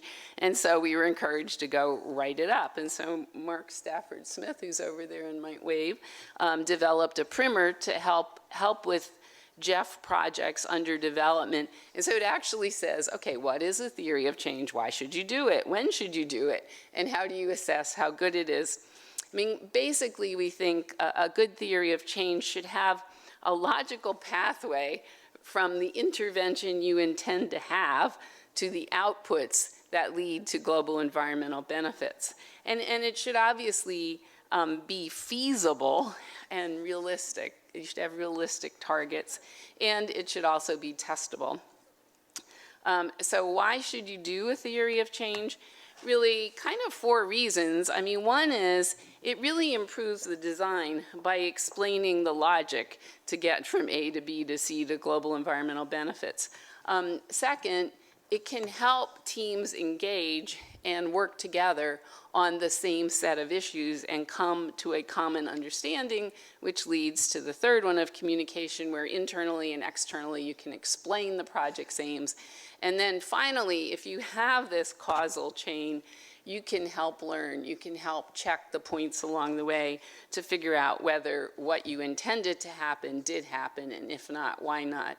And so I think the theory of change is truly fundamental to being sure that an intervention has a reason to likely have a durable and transformative impact. And so, this is increasingly important to GEF. Now, I just want to say, I don't think the math on the right is a good thing, but the idea is that sometimes old problems require new concepts. And, we're moving to transformational change. And so as we think about a theory of change to enhance transformation, I think it's very important that we think in new ways. So that's why this particular cartoon is here. And and if you think about these impact programs, I mean, they're tackling complex socio-ecological problems that involve multi-levels of governance. They could fail if they're based on oversimplistic ideas and they don't think about obstacles and enablers. And so I think, this is very important to kind of get together up front and think through the theory of change, especially when we're doing these very complex programs. I mean, so what could go wrong? Well, this could go wrong. In brief, if you don't have a decent theory of change at the outset, you might not be able to get to where you intended to.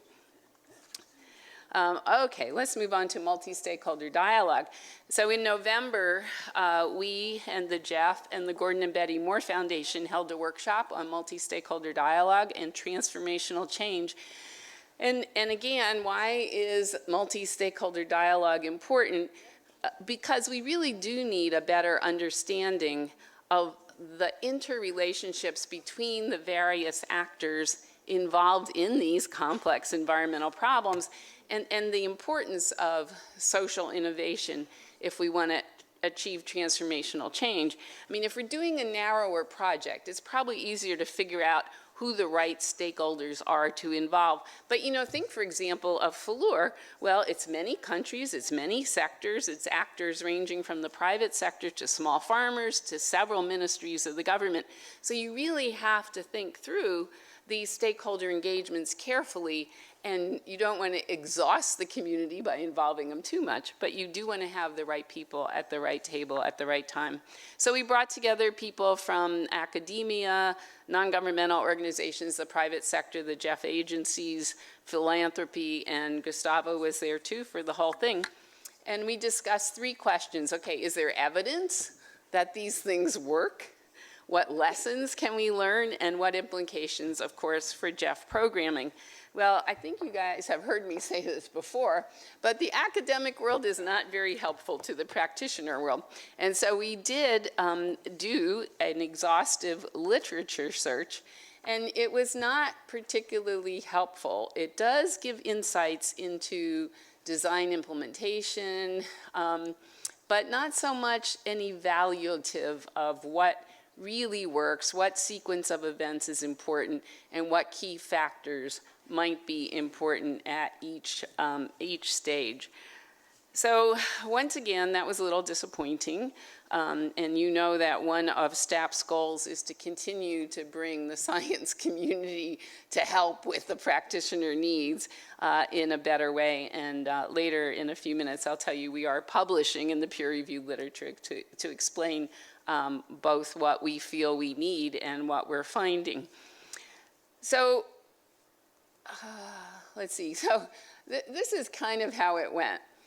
There's this general belief that multi-stakeholder dialogues, if they take place, will be good and all will be fine and everyone will be happy. And so what's missing there is the middle. And so we were trying to figure out how that magic happens. So in the analysis that we did of the peer-reviewed literature, guess what? We found 29 characteristics that can lead to good multi-stakeholder engagement. And you know, academics like to make lists. So we spent quite a bit of time on this, trying to figure out what this meant.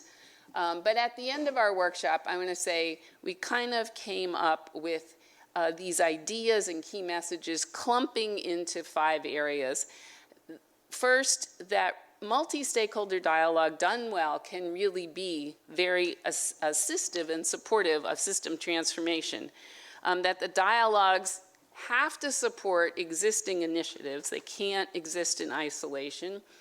That you do have to think about vested interests. There are going to be winners and losers. There are power dynamics and these kind of things that you need to think about.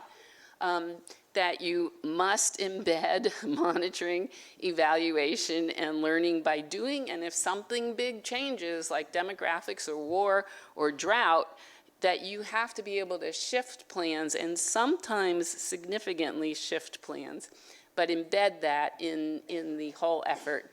And all of that to enable adaptive management. So we're still thinking through the implications of this for the GEF. It doesn't seem like the peer-reviewed literature is giving us the answer. But there are early examples, again, especially in the IPs, where GEF is advancing these MSD, multi-stakeholder dialogue ideas. So, you know, as you look at the Amazon Sustainable Landscapes Initiative, it is now opening up to include more countries. Some have been part of the early stage, and now others are willing to come in. One of the things you don't want to do is reinvent the wheel, and we're seeing in Fallure that is using existing and working value chain platforms such as the Roundtable on Sustainable Palm Oil and civil society-led initiatives like the Food and Land Use Coalition. And so I think these are following some of these principles. Don't reinvent the wheel, work with that which works, and enhance something that you've started, as in the case of the Amazon Sustainable Landscapes Program. And I think it was actually at the last meeting that Norway, Canada, and Germany noted that, that STAT might want to work with the IEO to help look at some of these broader issues. And so we would like to think more about multi-stakeholder dialogue, what's been learned from the GEF portfolio, which IEO would know, and how we can build in these examples of better multi-stakeholder dialogue going forward. So stay tuned. We intend to have more by June, and we hope to have some finer grained information, and we may continue. The group that met was so excited to meet that I think we might want to have more workshops and even some kind of email, or I don't know, some sort of web-based thing where we can all participate. I talked about a workshop I talked about a report on novel entities that we did, and this is the paper that we did actually publish in the peer-reviewed literature, Environmental Science and Technology, and we took a look at all these new entities that maybe GEF 7 should think about, ranging from the CRISPR gene technology on. But one of them that was identified as of near-term interest for GEF was blockchain. And so since you last saw us, we organized a specific workshop on blockchain, which brought together a really interesting set of experts on that. Now I'm going to just say from the get-go, blockchain is easier to say what it does than what it is. But basically, blockchain is a tool that makes it possible for a piece of digitized data to be recorded and tracked from its source with an encrypted stream of information that can only be decoded by a distributed network. And what it does is easier to comprehend than what I just said. It is particularly useful for accurate record keeping, for transparency, for improved traceability and efficiency and speed and potentially lower costs. And globally, the whole world is moving towards blockchain technology. IBM research indicated that most of the world's governments are currently investing in blockchain, and that the market should grow at a compounded rate to reach something like 16 billion by 2025. So blockchain has a lot of environmental applications that are of interest to us. Just a few of them listed there, but improved monitoring, reporting, and verification, sustainable resource management. How? By monetizing natural resources and then keeping track of that, and sustainable and transparent supply chains. So we just posted on the web our paper on harnessing blockchain technology for the delivery of global environmental benefits. It explains better than I just did what it is, how it works, and gives examples. Now, this is the point at which I should say to you, you can't read this from anywhere in the room. But the reason I'm putting this up is because what we did in this paper is we created 9 graphics like this, where for each focal area, for climate adaptation, for FLUR, for sustainable forest management, and sustainable cities, you can find one of these. Do you want to? Well, maybe, because these, at the beginning, it'll show you the GEF objectives for that focal area. And then the parts below will show you some existing or proposed uses of blockchain. Okay, so if you're now looking at the bottom middle in this slightly bigger one, which maybe you can read. But what this is showing is use and potential of blockchain for mainstreaming biodiversity, say in the Global Wildlife Program, natural capital assessment and accounting, and sustainable use of plant and natural resources. So this is in great detail in the report, and every example that's mentioned here in italics, there's a hot link so you can go read about it. There's even a game you can play, the very first one, incentivizing farmers to protect habitats, gain forest. So it might be in the public domain over the holidays, and maybe you can even play that with your kids. But if we look at blockchain more broadly across the GEF portfolio, the workshop identified a few things that they thought might be really near term and relatively easy for GEF to engage in. You can see them here: tracking and verifying sustainable charcoal production, improving security and accuracy of land tenure, traceability of chemical supplies, etc. So I think this is very exciting, and we have heard that the Chemicals and Waste Program would like to develop some blockchain projects. So I think this is one where we actually were very timely, so it's great. We are also working on remote sensing. I'm trying to keep up with the IEO, so I am showing a video, but with no sound and no pictures of STAP. But here are some of the amazing examples that we can use Earth observations to talk about the quality and the changes in a whole variety of things that the GEF cares about. And early in the new year, we put up a little primer on remote sensing and Earth observations now, but in the new year, we'll put up a second paper for you all that'll probably include some thoughts on how GEF could meet what is already a GEF 7 requirement, that you put geo-coordinates in a map in. And we're finding some of you really know how to do that and some of you really don't know how to do that. So I think it would be useful to get some help from us on suggestions. We think eventually, we heard earlier today about improvements in the GEF portal. Maybe eventually the GEF portal could offer some simple tools for geographic data.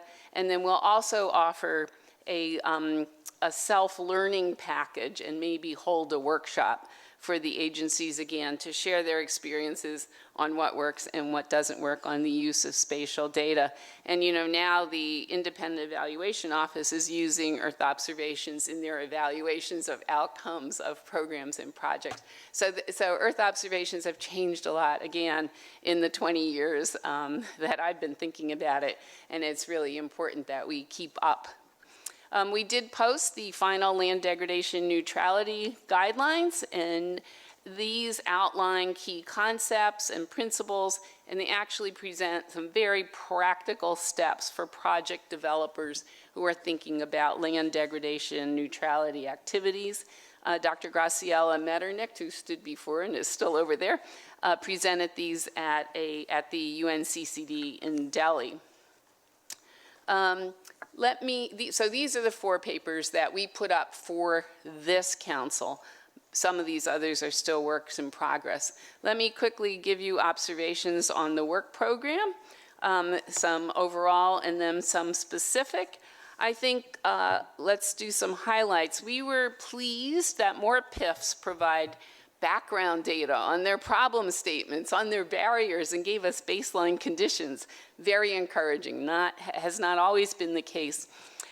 Some examples of very interesting things: the Global Clean Tech Innovation Program, which is a 10-country UNIDO project, 18 million with co-financing of about 10 times that much, had a terrific theory of change, really hard to do with 10 countries. And we suggest that might be one people might want to emulate for other GEF proposals. Paramos for Life, the Columbia UNDP project, very logically linked their proposed interventions to drivers and barriers, another really nice example. And we were really encouraged to see several projects that both focused on land degradation neutrality and also included a theory of change. So I think there's a lot of interesting work that's developing. STAP was able to catch 2 projects that were working in the RLC area and asked that they work together, UNDP and FAO, because they might be able to come up together with a transboundary ecosystem-based approaches to land degradation neutrality. And we are also very encouraged by the non-grant instrument. In particular, there's an innovative Conservation International project that had very strong institutional support from global partners that really aligns well with the FLUR project. And again, I already mentioned that some agencies are interested in working on blockchain. We also saw that some circular economy projects are coming out. We did a paper on circular economy for the Assembly, and there's one in Ghana and a circular economy project, EBRD, in Europe. And that one is actually looking for global environmental benefits across 3 of the focal areas, doing chemicals and waste, international waters, and climate change. So, we're not going to give you an A+ automatically, but a few areas that could still use a little more attention would be the overall systems thinking. Many projects don't really deploy what I would say systems thinking. That is, how do all the various components of a project interrelate to produce an outcome that is greater than the sum of the parts. And so that top right picture of everybody feeling a different part of the elephant is kind of what is representative. If you don't think of the whole system or the whole animal, you might think you're working with a wall, or you're working with a tree, or you're working with a spear. And it's really very important to get the full idea of the system that you're working on so you can understand that which you would like to change. We'd also like to see a little more focus on theory of change. There's some promising beginnings there, as you've heard, and that one, I guess, is represented by the Peanuts and Linus cartoon, where it's questioning whether a theory of change requires brainstorming a few measurable outcomes, we would say yes. So a little more work on theory of change. And I've said this before, but many projects were still noticing the absence of climate information at all, and then the assessment of climate risk. So we have to continue working on that. So 3 things that I think can continue to improve. Let me just say, since you've asked me to give you great thoughts going forward, what are we working on now? And what will we be thinking of going forward? We will be completing advice on multi-stakeholder dialogue on climate risk assessment and remote sensing, but there's more. We are looking at co-benefits from chemicals and waste projects. And I think you all know that often these projects are treated as kind of standalone, focused on a single chemical or the pollution aspects with limited integration to, say, biodiversity or climate change or land or water. But that misses opportunities to look for global environmental benefits and co-benefits. So we're going to take a look at the interlinkages between chemicals and waste and the other focal areas and how those co-benefits might be best captured. We produced a report on biodiversity mainstreaming in 2004 and 2015, but boy, the literature has exploded in the last few years. And we expect biodiversity mainstreaming to feature in the CBD's post-2020 framework, and clearly then it's of interest to GEF 8. So we're going to update our previous paper looking at what the recent literature says about best practices, illuminating trade-offs and synergies, and increasingly important, I think, how the interaction of climate change and biodiversity may affect the ability to mainstream. More speculatively, I'd like to look at a number of adaptation issues or nature-based solutions. As I said at the beginning, you know, we discussed many topics at this retreat. We were just at the STAP retreat, but let me just say a word about 2 of them. This one, adaptation, and then the second one will be on insights from social science and behavioral science. So these are 3 areas on the screen now that we'd like to look at more deeply: nature-based solutions, synergies between climate change adaptation and biodiversity benefits, and finally, adaptation metrics, which is something the Council and GEF had asked us about a couple of years ago. We waited for the Global Commission on Adaptation paper, but I think it did not do all we might want for the GEF family. So those are 3 things that we're thinking about, very nascent. Let me just say a few more words. I mentioned at the beginning, you know, that the Global Commission on Adaptation said, yeah, you know, $2 billion in expenditures avoids more than $7 billion in costs.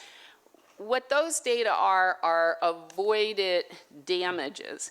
And to me, what seems to be missing from the debate is that intact ecosystems are a hedge against unknown impacts, for example, of climate change. And here's Steve Palumbi has done some very interesting work that shows that a heterogeneous and connected network of reefs, evenly distributed across a large area, was the best performing conservation strategy, actually superior to ones that were prioritizing reefs that look like they could be heat resistant. And so what they're saying is that if high resilience habitats are protected now, they might help create future solutions that we need. And in the Arctic, Dave Schindler explains how the heterogeneous portfolio of salmon stocks and trees and habitat niches allow that overall system to remain productive over the long term despite periodic changes, disturbances, and maintained functions. And if you look at this map on the left, the green areas are the protected areas, indigenous lands, and you can see I've drawn circles around them, which I then show again on the right. The map on the right shows fire detection at night from satellites overlaid on them. And what I want you to see is that the circles highlight that the interior protected areas are actually acting as buffers against the fire. The fires do not penetrate those. So large intact forest areas also provide resilience. I think there's more we could do on these kind of analyses of intact ecosystems and resilience to both current and future stresses. And I think that nature-based solution piece is something we should look at. Another area that STAP is considering, as the Council has urged us to include social science in our analyses, and we now actually have some real social scientists on STAP, is the insights from behavioral science. We all know that behavior affects actions. We can say with confidence that humans and their behavior affect sustainability. And the IPBES, the IPCC, the Global Commission on Adaptation, and many other recent reports are highlighting the importance of thinking better about behavioral science. So we're not going to start anew, we're going to build on those initiatives. But you know, it looks to us like over 200 institutions inside and outside of government are beginning to try to apply behavioral insights to develop public policy. And of course, we see assumptions about behavior in decision-making in the PIFs. And the GEF 7 programming document states that behavioral transformations will be sought through project interventions. So it seemed like it would be an important thing to kind of take a look at this going forward. All right, so those are very nascent ideas. I'm going to spare you from hearing the other 37 topics we explored this weekend at our staff retreat. But by the June meeting, we'll have finished some of the work that I said is in progress. We'll have at least focused a little more thought on these two and perhaps the other 37. And so I just want to leave you with yet another wonder of nature. This is a rare sight of an Amazon river dolphin. They really are this pink. And leaping out of the water and kind of waving at us. I actually saw one of these, this is not my photo, with Tom Lovejoy in Brazil on the Rio Negro about 5 years ago. These river dolphins of South America are charismatic emblems of rainforest biodiversity, and they've really captured the public imagination. And so I began with a reference to Aphrodite, a Greek legend of beauty, and I want to end with this wonder of nature, which is actually a source of multiple legends in the indigenous and Amazon peoples of today.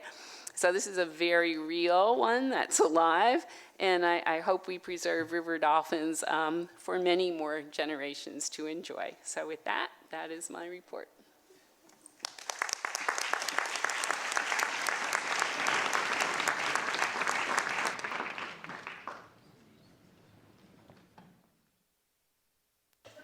Rosina, thank you very, very much for a very interesting and informative presentation.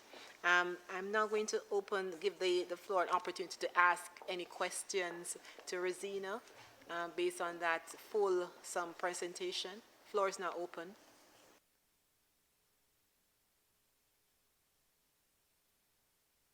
Marita, please. Thank you for a very, very interesting report. I just have a question. On one of the last slides, you mentioned future adaptation work that you're doing. So I was just wondering if you are looking also at the link between adaptation, resilience, security, and in turn the link to durability.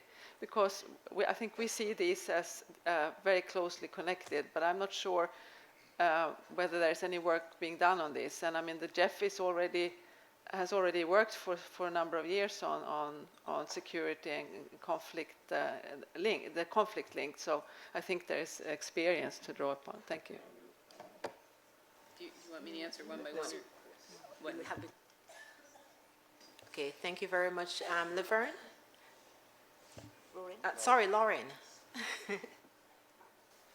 Thank you very much, and thank you to the staff for a very interesting presentation, as always.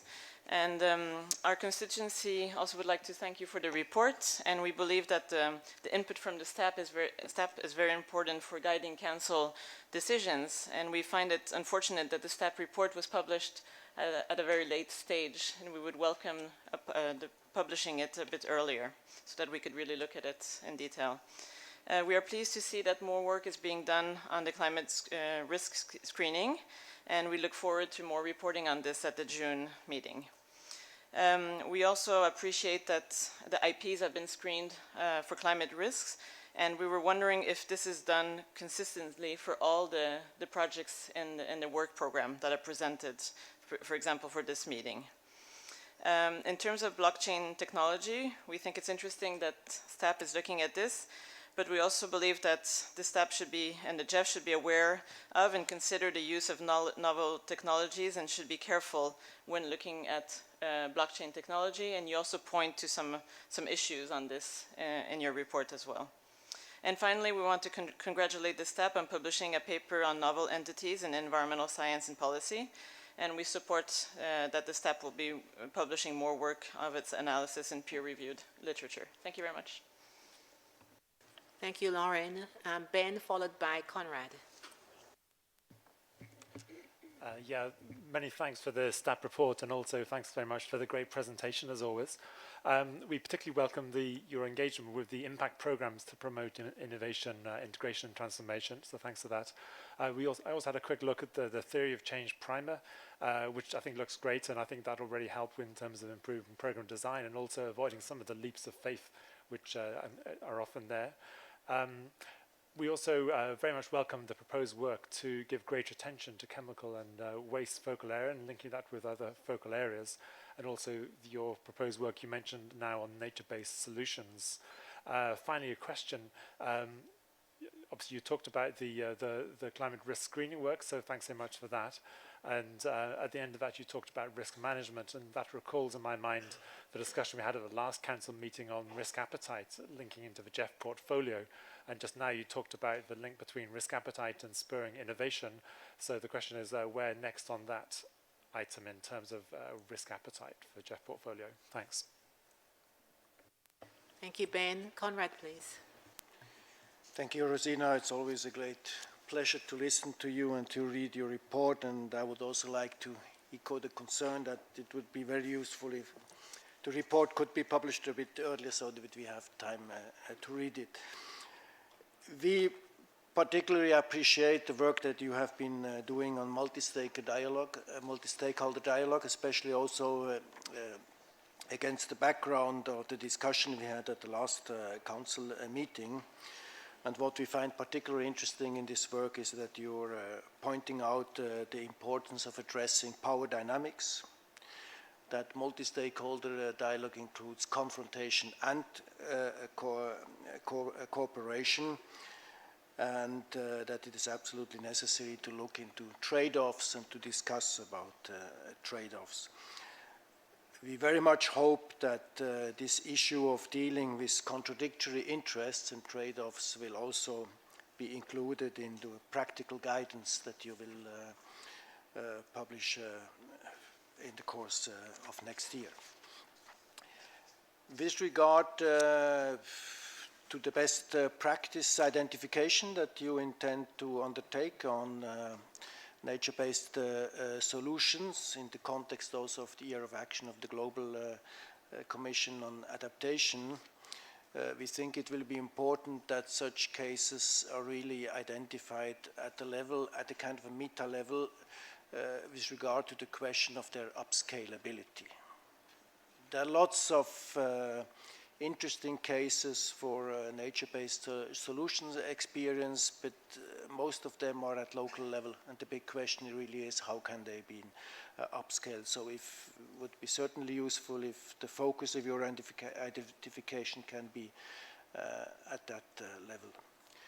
We also very much look forward to your June report about climate risk assessment. I think this is certainly a very important and crucial issue.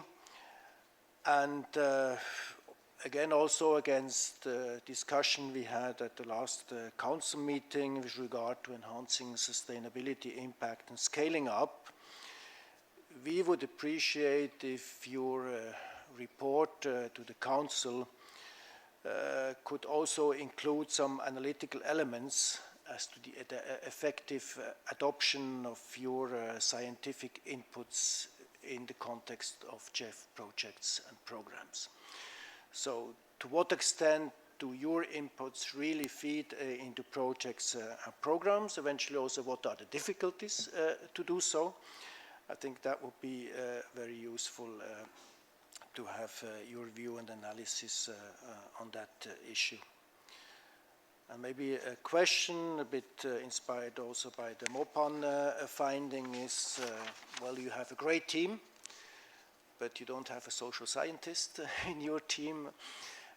How are you ensuring that social science knowledge is also getting due attention in your scientific work?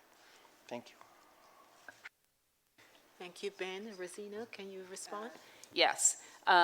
So on going to Sweden's question, yes, environmental security is something that STAP actually recommended back in the Cancun Assembly as something we take a look at.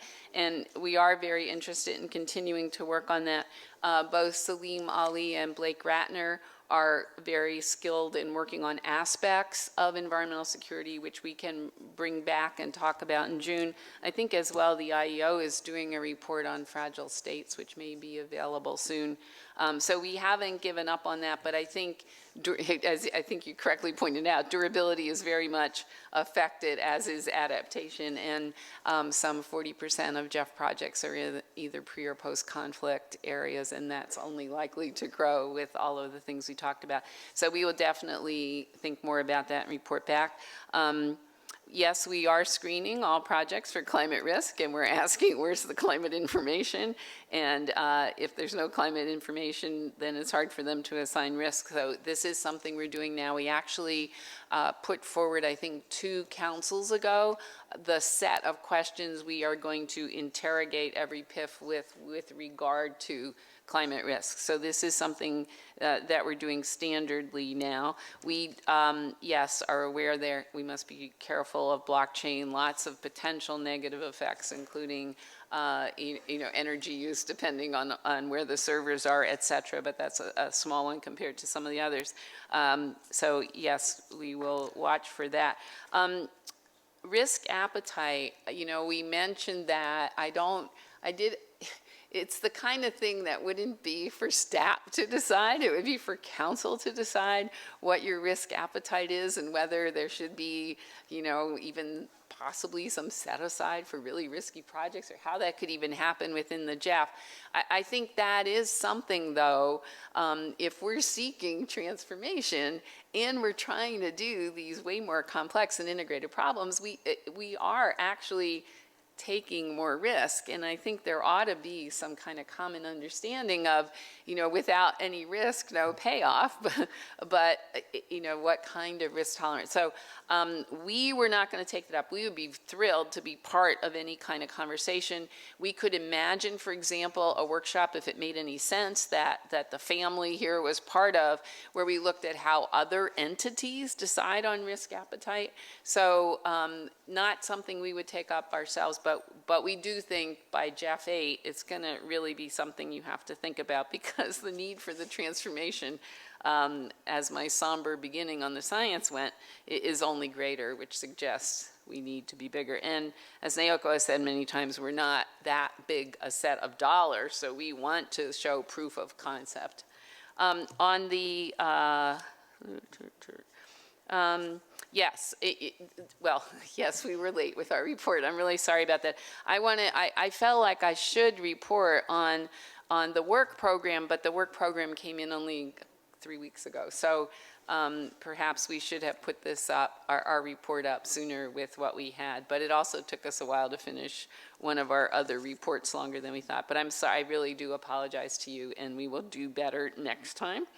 On the social science aspects, actually, several of the STAP members, when we hire a new STAP panel member, we have changed how we look for them. We say we want expertise in this area, but we expect that you have not just familiarity with, but some experience in working at the intersection of, say, adaptation and social sciences. And so I think that Mark Stafford Smith, Blake Ratner, and Salim Ali would all argue that they're serious social scientists, as well as having an area that they represent for the staff. And I actually think everybody over there has worked with community. So it's been a conscious effort for the last 4 people that have turned over to make sure that we have strong connections through our panel members to the social science community. And that's why I think we might finally be equipped to do something in insights from behavioral science as something for next year. Did I miss anything? No. Okay, thank you. Thank you very much. We have one more agenda item for today. Okay, so agenda item 13 on towards greater durability of GEF investments, and Noko is going to introduce the document. I'll ask, where should go? Francois? Thank you. Thank you, Jillian. One more, actually, last item of the day, and because I know it's getting late, but then I really would like to have this discussion when the Rosina is available, because this paper is very much a kind of joint paper with the staff, and I want her to be a part of this presentation. So I also invite my team, Gustavo and Francois, to be a part of the discussion. As you know very well, the subject of the sustainability or durability is such an important one, and that's why for the last actually almost 2 years we have been actually entertaining this project, the subject quite a lot. It was started on IO's paper 2017, and IO also had a subsequent paper for discussion. The GEF Secretariat also presented that paper twice, and actually STAP also presented the paper last time. So that so there's quite a series of the paper, and we try to really understand that why the what are the determinants of the sustainability or durability, how we clearly address it, and how we are doing it, and we address that issue from GEF portfolio assessment, actually looking for the agencies and experience, and actually looking for the academic research, which Rosina really helped a lot. So what you have in front of you is actually the kind of outcome of this quite a long and intensive journey from 3 institutions working on that, GEF Sec and IO and the staff, and also coming from quite a knowledge of the past experience and then other agencies' experience, and also the academic literature. So that's how that is what you have in front of you. So in a nutshell, that the GEF Secretariat and the staff actually come up with this framework which you have, which is presented in this paper. Rosina already presented to you. There are maybe 4 elements in the durability. It's a theory of change, the incentive, the importance of multi-stakeholder dialogue, and adaptive, flexible management. Actually, the staff, the team, and then we actually working on the kind of same kind of the understanding, and we came up with 4 slightly maybe different, but more or less the similar elements, and which we think that the determinants to the sustainability. The first one is theory of change. We hear from Rosina how important it is. Then the second one is the multi-stakeholder process. Then the third one is multi-stakeholder engagement, and the last one is the adaptive and learning and management, adaptive management and learning. So these are 4 key elements that GEF Secretariat and the staff jointly identify. And what we did in this paper is to basically look at ourselves and what we are doing along those 4 elements. Are we doing okay? Are we really taking this seriously? Are we making some progress? Or there is a kind of blind spot or not? And what we could do more, so that then that we try to really pick up this kind of lessons along those 4 elements, and also see that what we could do more going forward. So that is the paper you have, and that's what you find in this paper. You may be a little bit kind of overwhelmed that we actually pick up a lot of lessons on an example of programmatic approach, and some of them from GEF 6. Maybe even before that, GEF 6, and then the impact program of the GEF7. And there is a reason for that, as Rosina mentioned, that what we are really trying to do is more like a system change. And then that it really, as she presented, theory of change becomes so important, so further the theory of change on those in the program, and then that how we could construct the multi-stakeholder platform, and what is the quality of the dialogue, this multi-stakeholder, that the process. So these are the things we have taken up. So it's a bit of the maybe not necessarily too analytical, it's a little bit of that the showing to us and to you that what we have been doing, what we are applying those theory or the framework to us. So that we have now, and we really would like one more thing about it, that quite a number of policies are adopted for the last 2 years as a homework of the GEF7. Those are the engagement, civil society, stakeholder engagement policy, and the monitoring and the reporting policy, gender, the policy, quite a number of policies are kind of supporting that those elements, the 4 elements, as a kind of institutional kind of guarantee. So that with that, we thought that we are doing quite going to the right direction, but we really need to do, to implement and doing it going forward. So the conclusion of this paper is, well, here is a framework. We have identified those 4 elements. We think that we are doing something that along this line, but we could do more, and please let us do more. So this is basically a conclusion of the paper. And lastly, we very much look forward to those steps and the products coming in the next few months, so that it will be also the very good and kind of hook that for us to digest more. So that is basically this paper that presented to you. And I would just like to ask Rosina that if she would like to also add any words from staff point of view. Well, I'd be happy to answer questions. I mean, I think you've stated it well, and I tried to build into my presentation that I think we're finding some aspects of what staff recommended in various parts of the GEF portfolio, particularly in the IPs, and that it's uneven in other parts, but that we can see these interesting beginnings on theory of change, multi-stakeholder processes, but that there's a lot more that could be done on, and the risk appetite is something that was one of our 8, which I don't think you reflected in this. And the systems thinking idea is probably embedded what you've written, but wasn't explicitly pulled out. So I think I would say that aspects of design for durability are being done well in a variety of places in the GEF portfolio. But the focus of this paper is more on the 20%, which is our biggest and most complex experiment, where I think it's being reflected the best. Thank you.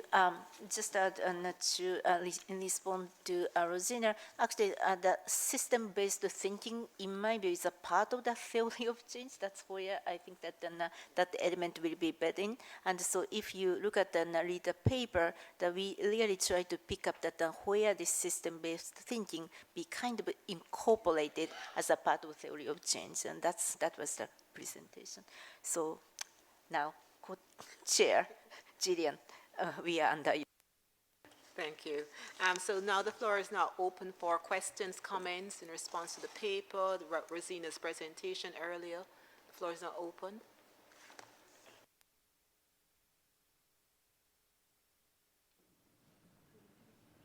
Conrad, please. Thank you.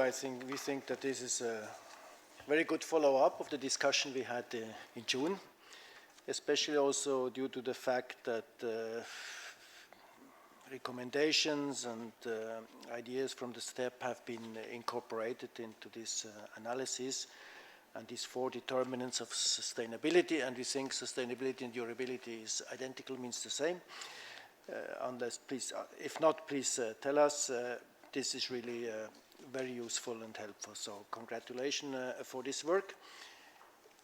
In view of our future discussions, it would be interesting to go one step further.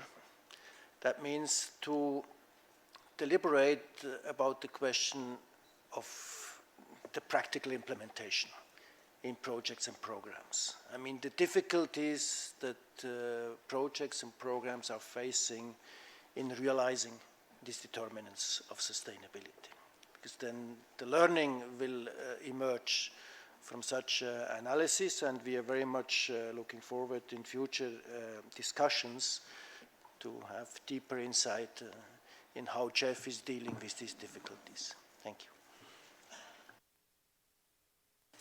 Thank you, Conrad. Lauren, please, followed by Peter.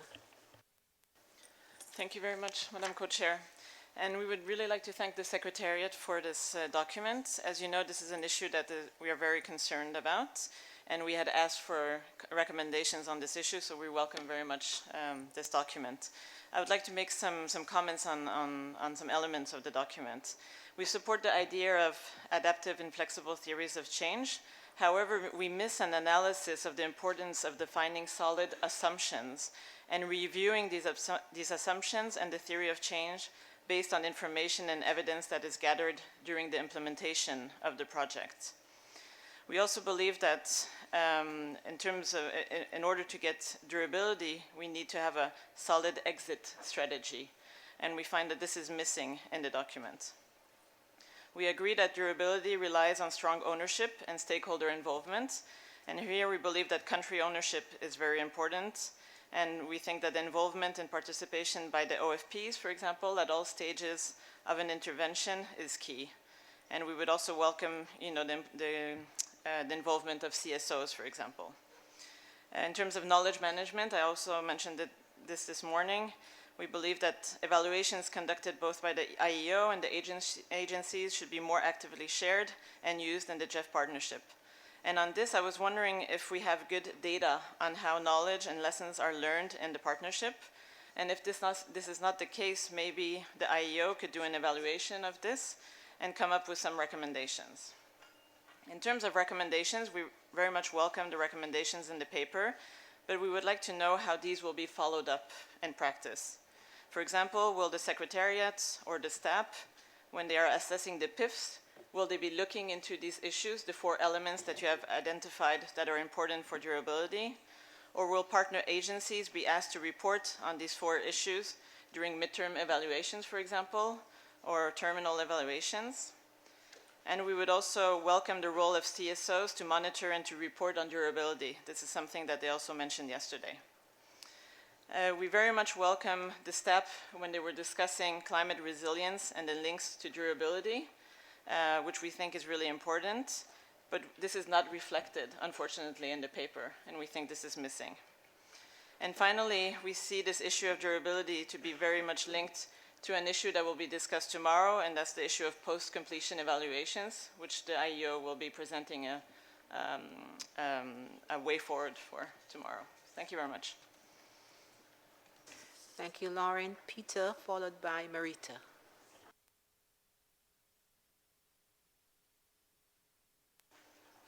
Thank you, Julian and Naoko for the presentation, and Rosina for the earlier one, and I completely understand why we put these two together because there's a natural flow from one to the other. My comments very much echo those of Conrad a few moments ago. I think this is a very welcome analysis. It's robust. It benefits from having good thought and good connections between the Secretariat, between STAP and on the previous IO work, and it is very responsive to our previous discussions at the last Council, and in fact going all the way back to the receipt of OPS 6. So very, very welcome analysis. Similar to Conrad, I guess we're sort of now thinking about practical steps, how to turn the analysis into learnings that can be applied in the present. So without locking you into a definitive answer at this point, interested on any early thinking on how to, the generation of knowledge products that would be of benefit to countries and to implementing agencies. The support for countries around sort of building in durability factors along this line. And also the question, I think this is a bit similar to Lauren's a moment ago, of at what point will there be any reflection of this work within the Secretariat and indeed within STAP when it comes to the assessment of prospective proposals. Thank you. Thank you, Peter. Marita, followed by Victoria. Thank you. We welcome the document's conclusions and proposed next steps, and would like to request that the Secretariat and the IAO regularly report to the Council on the sustainability of completed projects.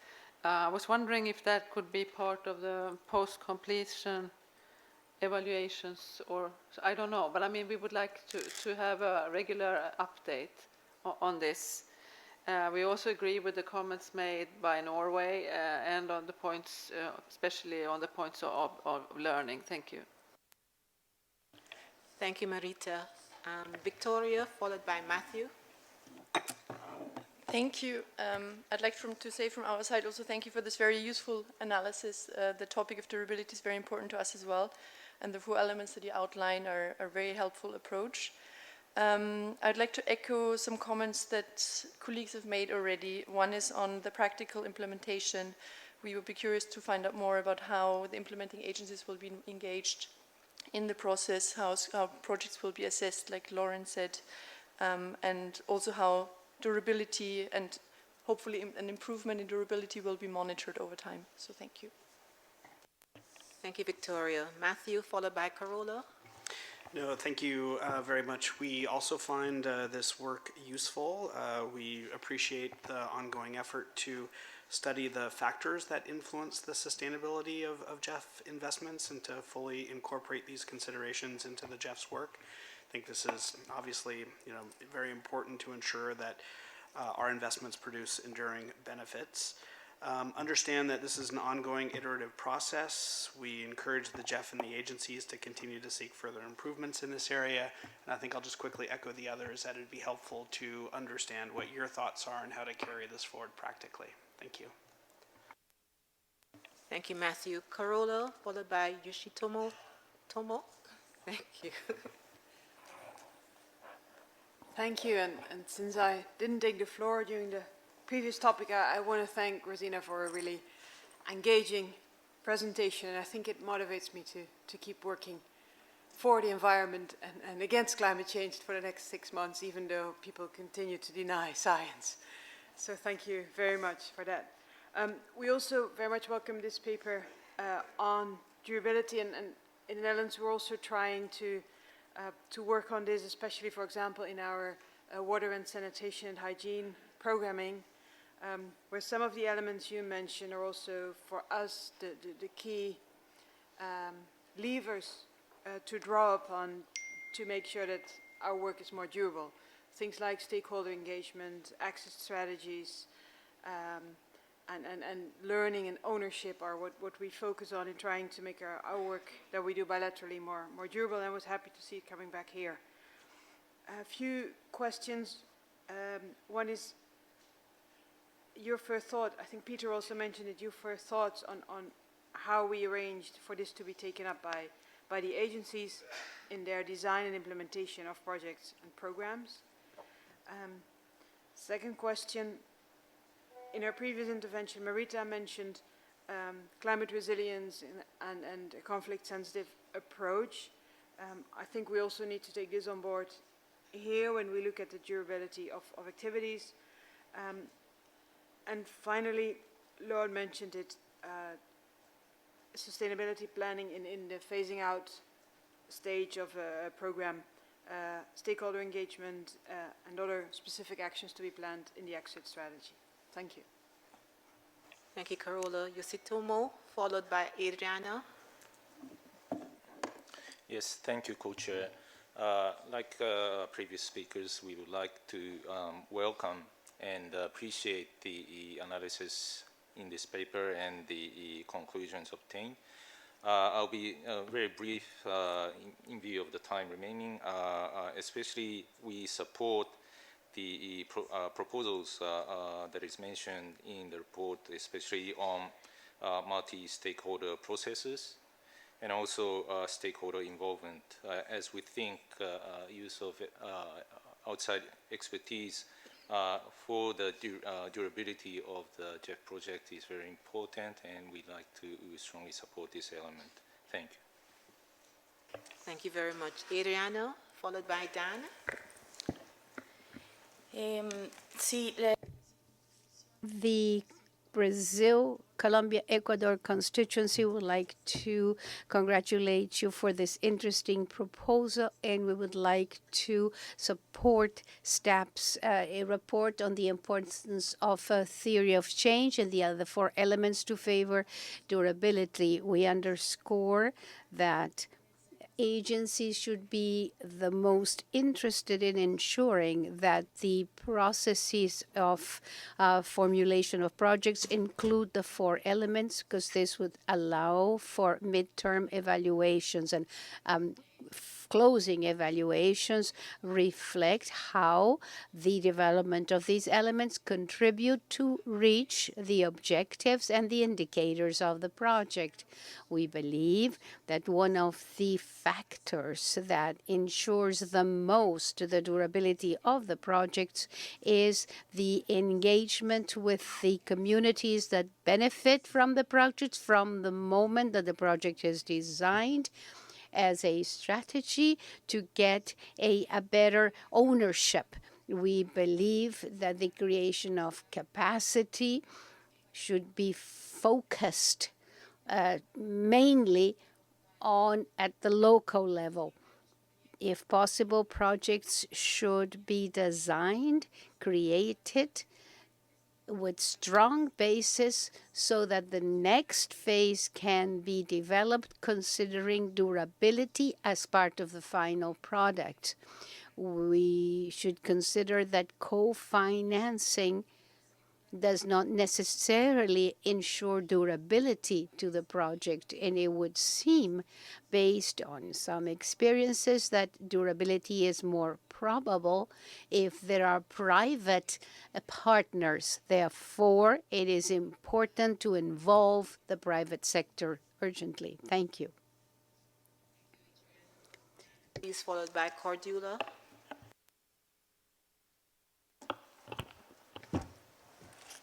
Merci, Madame la Co-Chair. Thank you.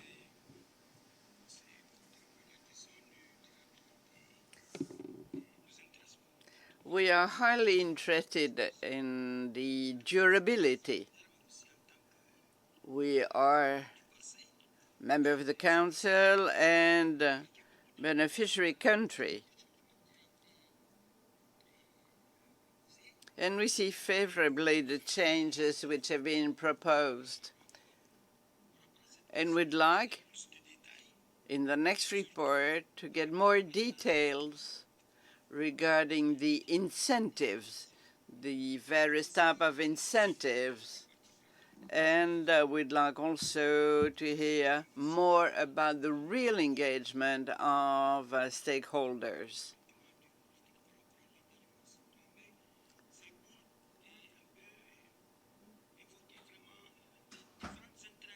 We'd like to see more clearly the interaction among the stakeholders, whether through partnership or with the government, but also with the beneficiaries in our countries. The project has been decentralized in my country, and we really need to clarify, to specify everybody's engagement, everybody's involvement, and we need to know exactly what each stakeholder expects from the execution of the project. And this, for us, is going to be very important. Something else which is also important, we need to think about involving the private sector. There are signals of change in our communities, but if we don't really take them into account, we can never get the transformational change that we expect. If we wish to reach a real transformational change, we need to involve and to engage the private sector in order to create green jobs and a new economy. This is the factor which will guarantee durability. Okay, well, durability is an issue that is very important to us, and I therefore thank you for the good analysis that is presented in the report in front of us. We are now looking forward to the operationalization of what has been written in this report. What is going to happen next would be an important question. There is, from our point of view, there is interlinkages with other issues, especially the aspect of transformational change, which could be elaborated on, which was also mentioned in the presentation of the STEP. And I think Adriana and Dan just mentioned the question of where's the link to the private sector strategy, because if you look at the durability, I think the private sector has a very important role to play, and I think this could also be elaborated on as well. Thank you, Cordula. Aparna, please, and then CSO. So, Madam Co-Chair, thank you. We support this document. We see it as a strong step forward, especially since it builds on the joint work of the GEF Secretariat, as well as it applies the intellectual inputs from our excellent staff, members and staff. So while we appreciate the delineation of the 4 elements that can build durability in the design and ensure enduring outcomes, I would also like to better understand how the traditional sustainability that we expect in investments and the durability that we would like to build in GEF investments are sought to be differentiated. And on the elements, I really welcome the theory of change, because I believe it will better link activities to outcomes, help us to design the projects more efficiently, and also allocate the resources to those activities which have the best linkage with the desired outcomes. So this is something that I really appreciate. But I see some risks in the multi-stakeholder processes. That is the second element that has been identified. I would like to know whether the partner agencies have discussed with you their capacity and experience in managing such complex processes, and also perhaps it would be useful for GEF as a family of cousins, you said, right now, a family to have this capacity broad-based across implementing agency. If we expect this to become part of all our GEF investments. And lastly, I was just also very keen to understand how we propose to measure, as Victoria said just now, the improvement in durability as we go forward. It is a long-term process, but whether you would also like to commission some work on how best we can track improvement so that there can be some kind of a mid-course correction if it is required. Thank you. Thank you very much. CSO. Ante nada, agradecer a Rosina por su. I would like to thank Rosina for the presentation. The work done with staff was excellent. The CSOs would like to know how to implement all the actions foreseen. That's a very large task. And when we talk about durability, when we are working on the terrain and work together with the people, our responsibility is to make sure this becomes a reality. Thank you very much. Fulsome round of comments and questions. So now I turn to Naoko and team and Rosina to see if you can respond to some of the questions posed. Who wants to go first? Naoko? Yes, thank you so much. It's really exciting to see this journey of the sustainability now to durability. And one of the maybe biggest question from you is, now it's time for the operationalization. Practically, how those analysis or the lessons be applied?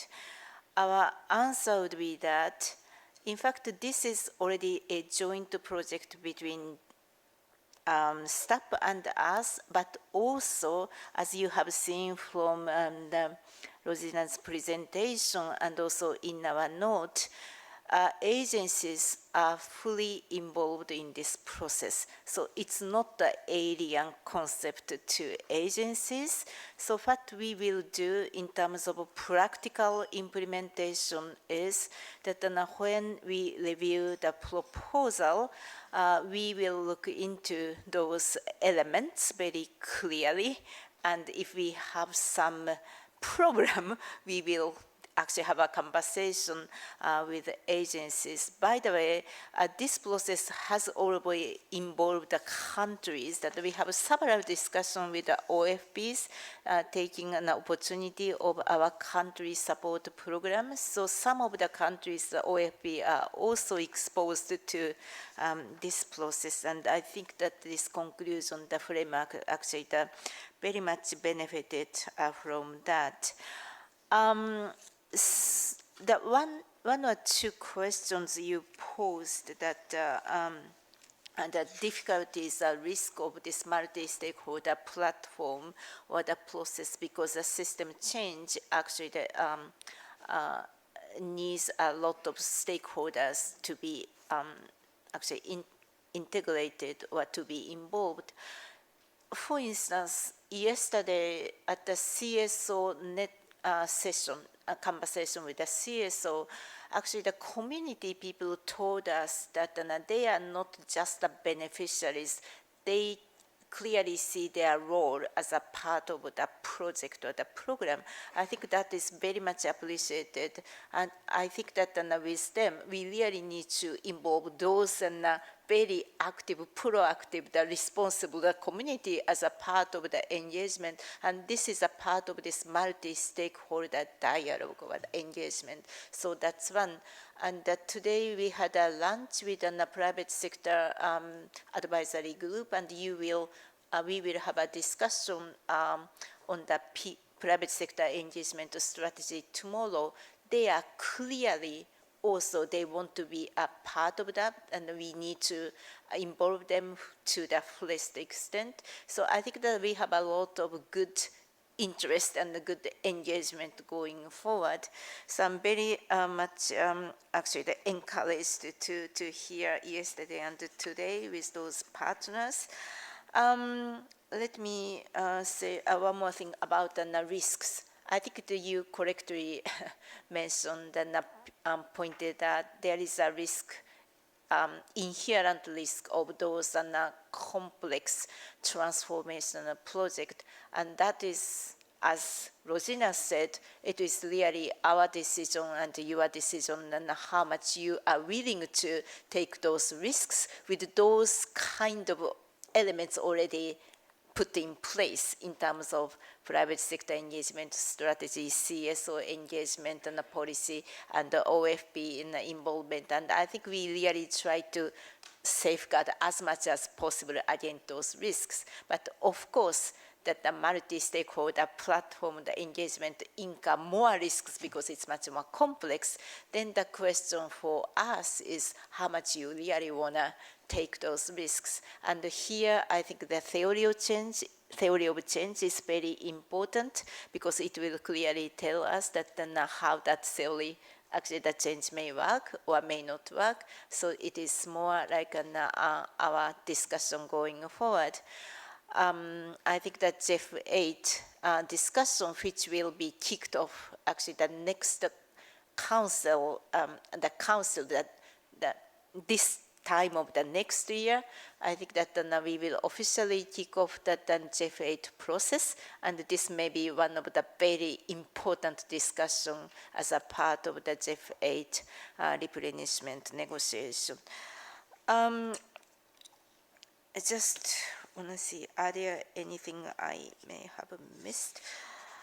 Anything that, Gustavo, anything you want to? No, I think you covered most grounds, and thank you for these comments. They all on top of everybody's minds, and indeed, this was a joint construct between ourselves, staff, the agencies, and the countries. Actually, someone asked about the involvement of agencies just in this particular exercise that STOP organized at the Moore Foundation in California recently. We had the World Bank, IFAD, UNDP, Unep, discussing how to construct more robust typologies that are suited for a purpose on the multi-stakeholder platform or multi-stakeholder processes that can help to not only increase the impact of the project, but also give it more sustainability. So there is already that discussion happening and that practice happening across many of the agencies that are in the system. Theories of change are becoming prevalent in the formulation of projects. They are not, just a caveat, they're not panaceas, they don't reflect necessarily how the project will end up at the end of the process. They help you think through the assumptions from the beginning, the causal pathways that you're trying to bring that intervention to a solution. But as the people who deal with theories of change for a living, they always tell us every theory of change is wrong.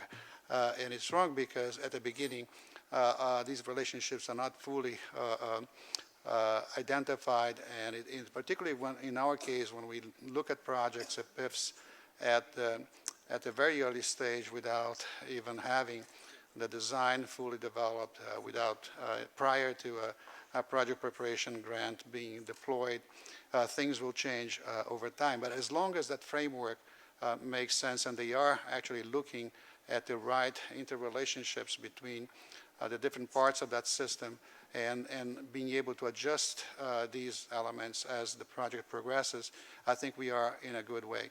The other thing good about theories of change is that they give you a framework to learn and adjust, because you cannot adjust without having that knowledge being accumulated throughout the process. And this will be very important for mid-course corrections, and we receive midterm reviews now, evaluations now, and terminal evaluations. So it will take a bit of time to understand how these adjustments and improvements in the process are resulting in higher durability results, because it takes a little bit of time. But as long as the frameworks are there, and I think what the paper actually converges in these four buckets of four elements, they represent mostly what the IEO found in its evaluation about correlates of a sustainability, and also reflect the 7 of the 8 elements that staff in their work also identified, except for the risk piece, which we just discussed, and I don't think it's worth elaborating anymore at this stage. But I think we have touched on every point, and it's going to be our job at the Secretariat to really screen these projects more and more, to look into that. I'm sure that staff will keep a very, very close eye on this as well, as you all as well. So I think we are in a good path. I think we have a way forward, and we'll make everything possible to really make a fast transition towards the practice of this across the identification and design of projects. Thank you. No. Thank you, Gustavo. Francois? So the question has come in a number of, from a number of chairs on what's the link to implementation, how do we report, how do we monitor, and how do we share knowledge. So I just wanted to quickly address that. First, there's a basic logic point of importance, which is not the focus of this paper, but is just as relevant to the concept of durability, sustainability, which is that you can talk about durability if you have results to start with, right?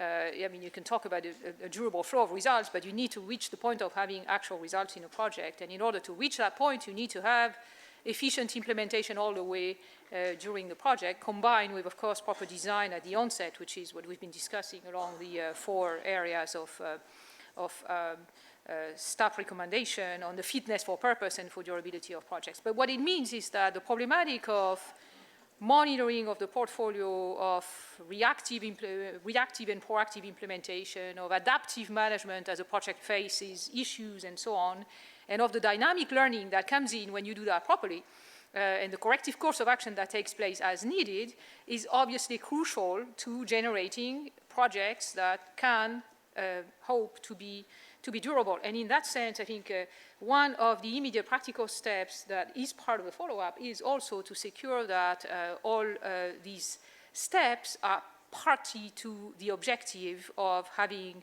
projects with durable concept, durable implementation, and durable flow of results. So that's one first consideration. And what it means is that implementation, indeed, as observed by a number of chairs, is key, and that all the parties involved in the implementation, whether the OFP or the CSOs that are stakeholders into this process that want to be involved and play a role, etc., or the management at the executing agency level and at the implementation agency oversight level, is key to making sure that a project ends up being durable.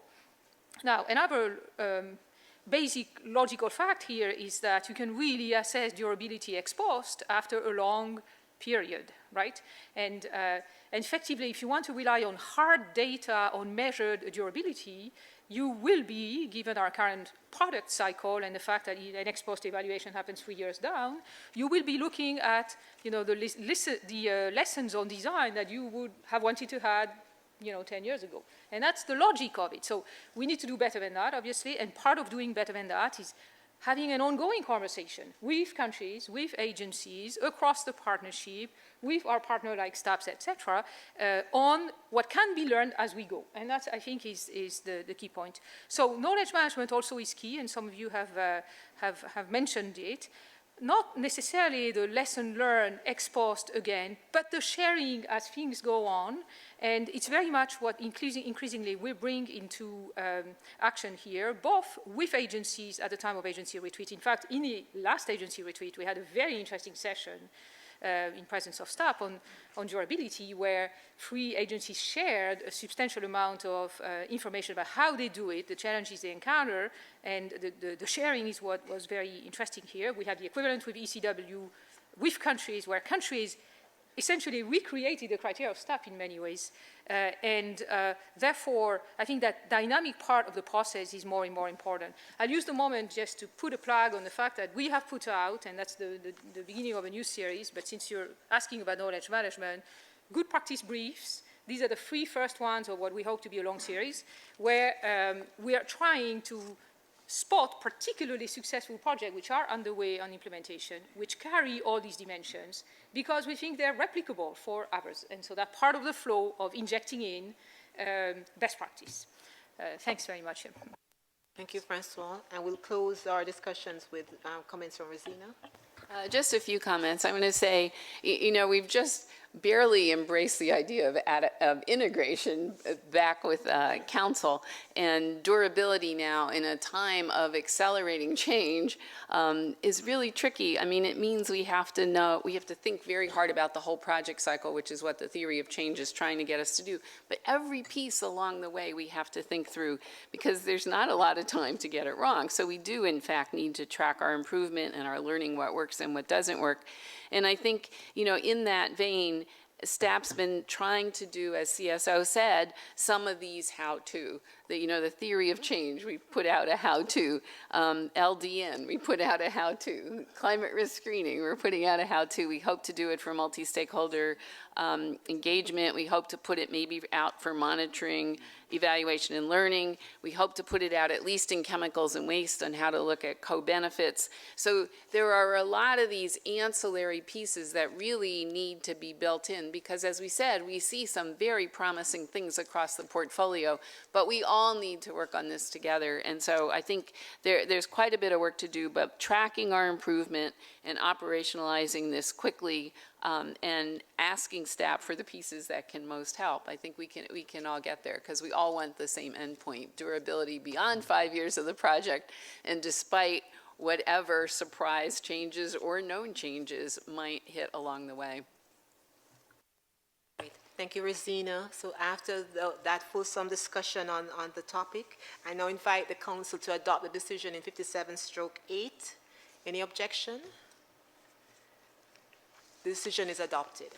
Thank you. Thank you so much. I think that is the end of today's discussion. So 6 o'clock. So the work program needs to be actually discussed tomorrow morning. I understand that from the Council that you would like to have a executive session, the first 30 minutes. Is that right? Yeah, that was a request of, yes. Yeah, so that you requested an executive session for the first 30 minutes tomorrow morning. And do you want to do it at 9 o'clock or 8:30?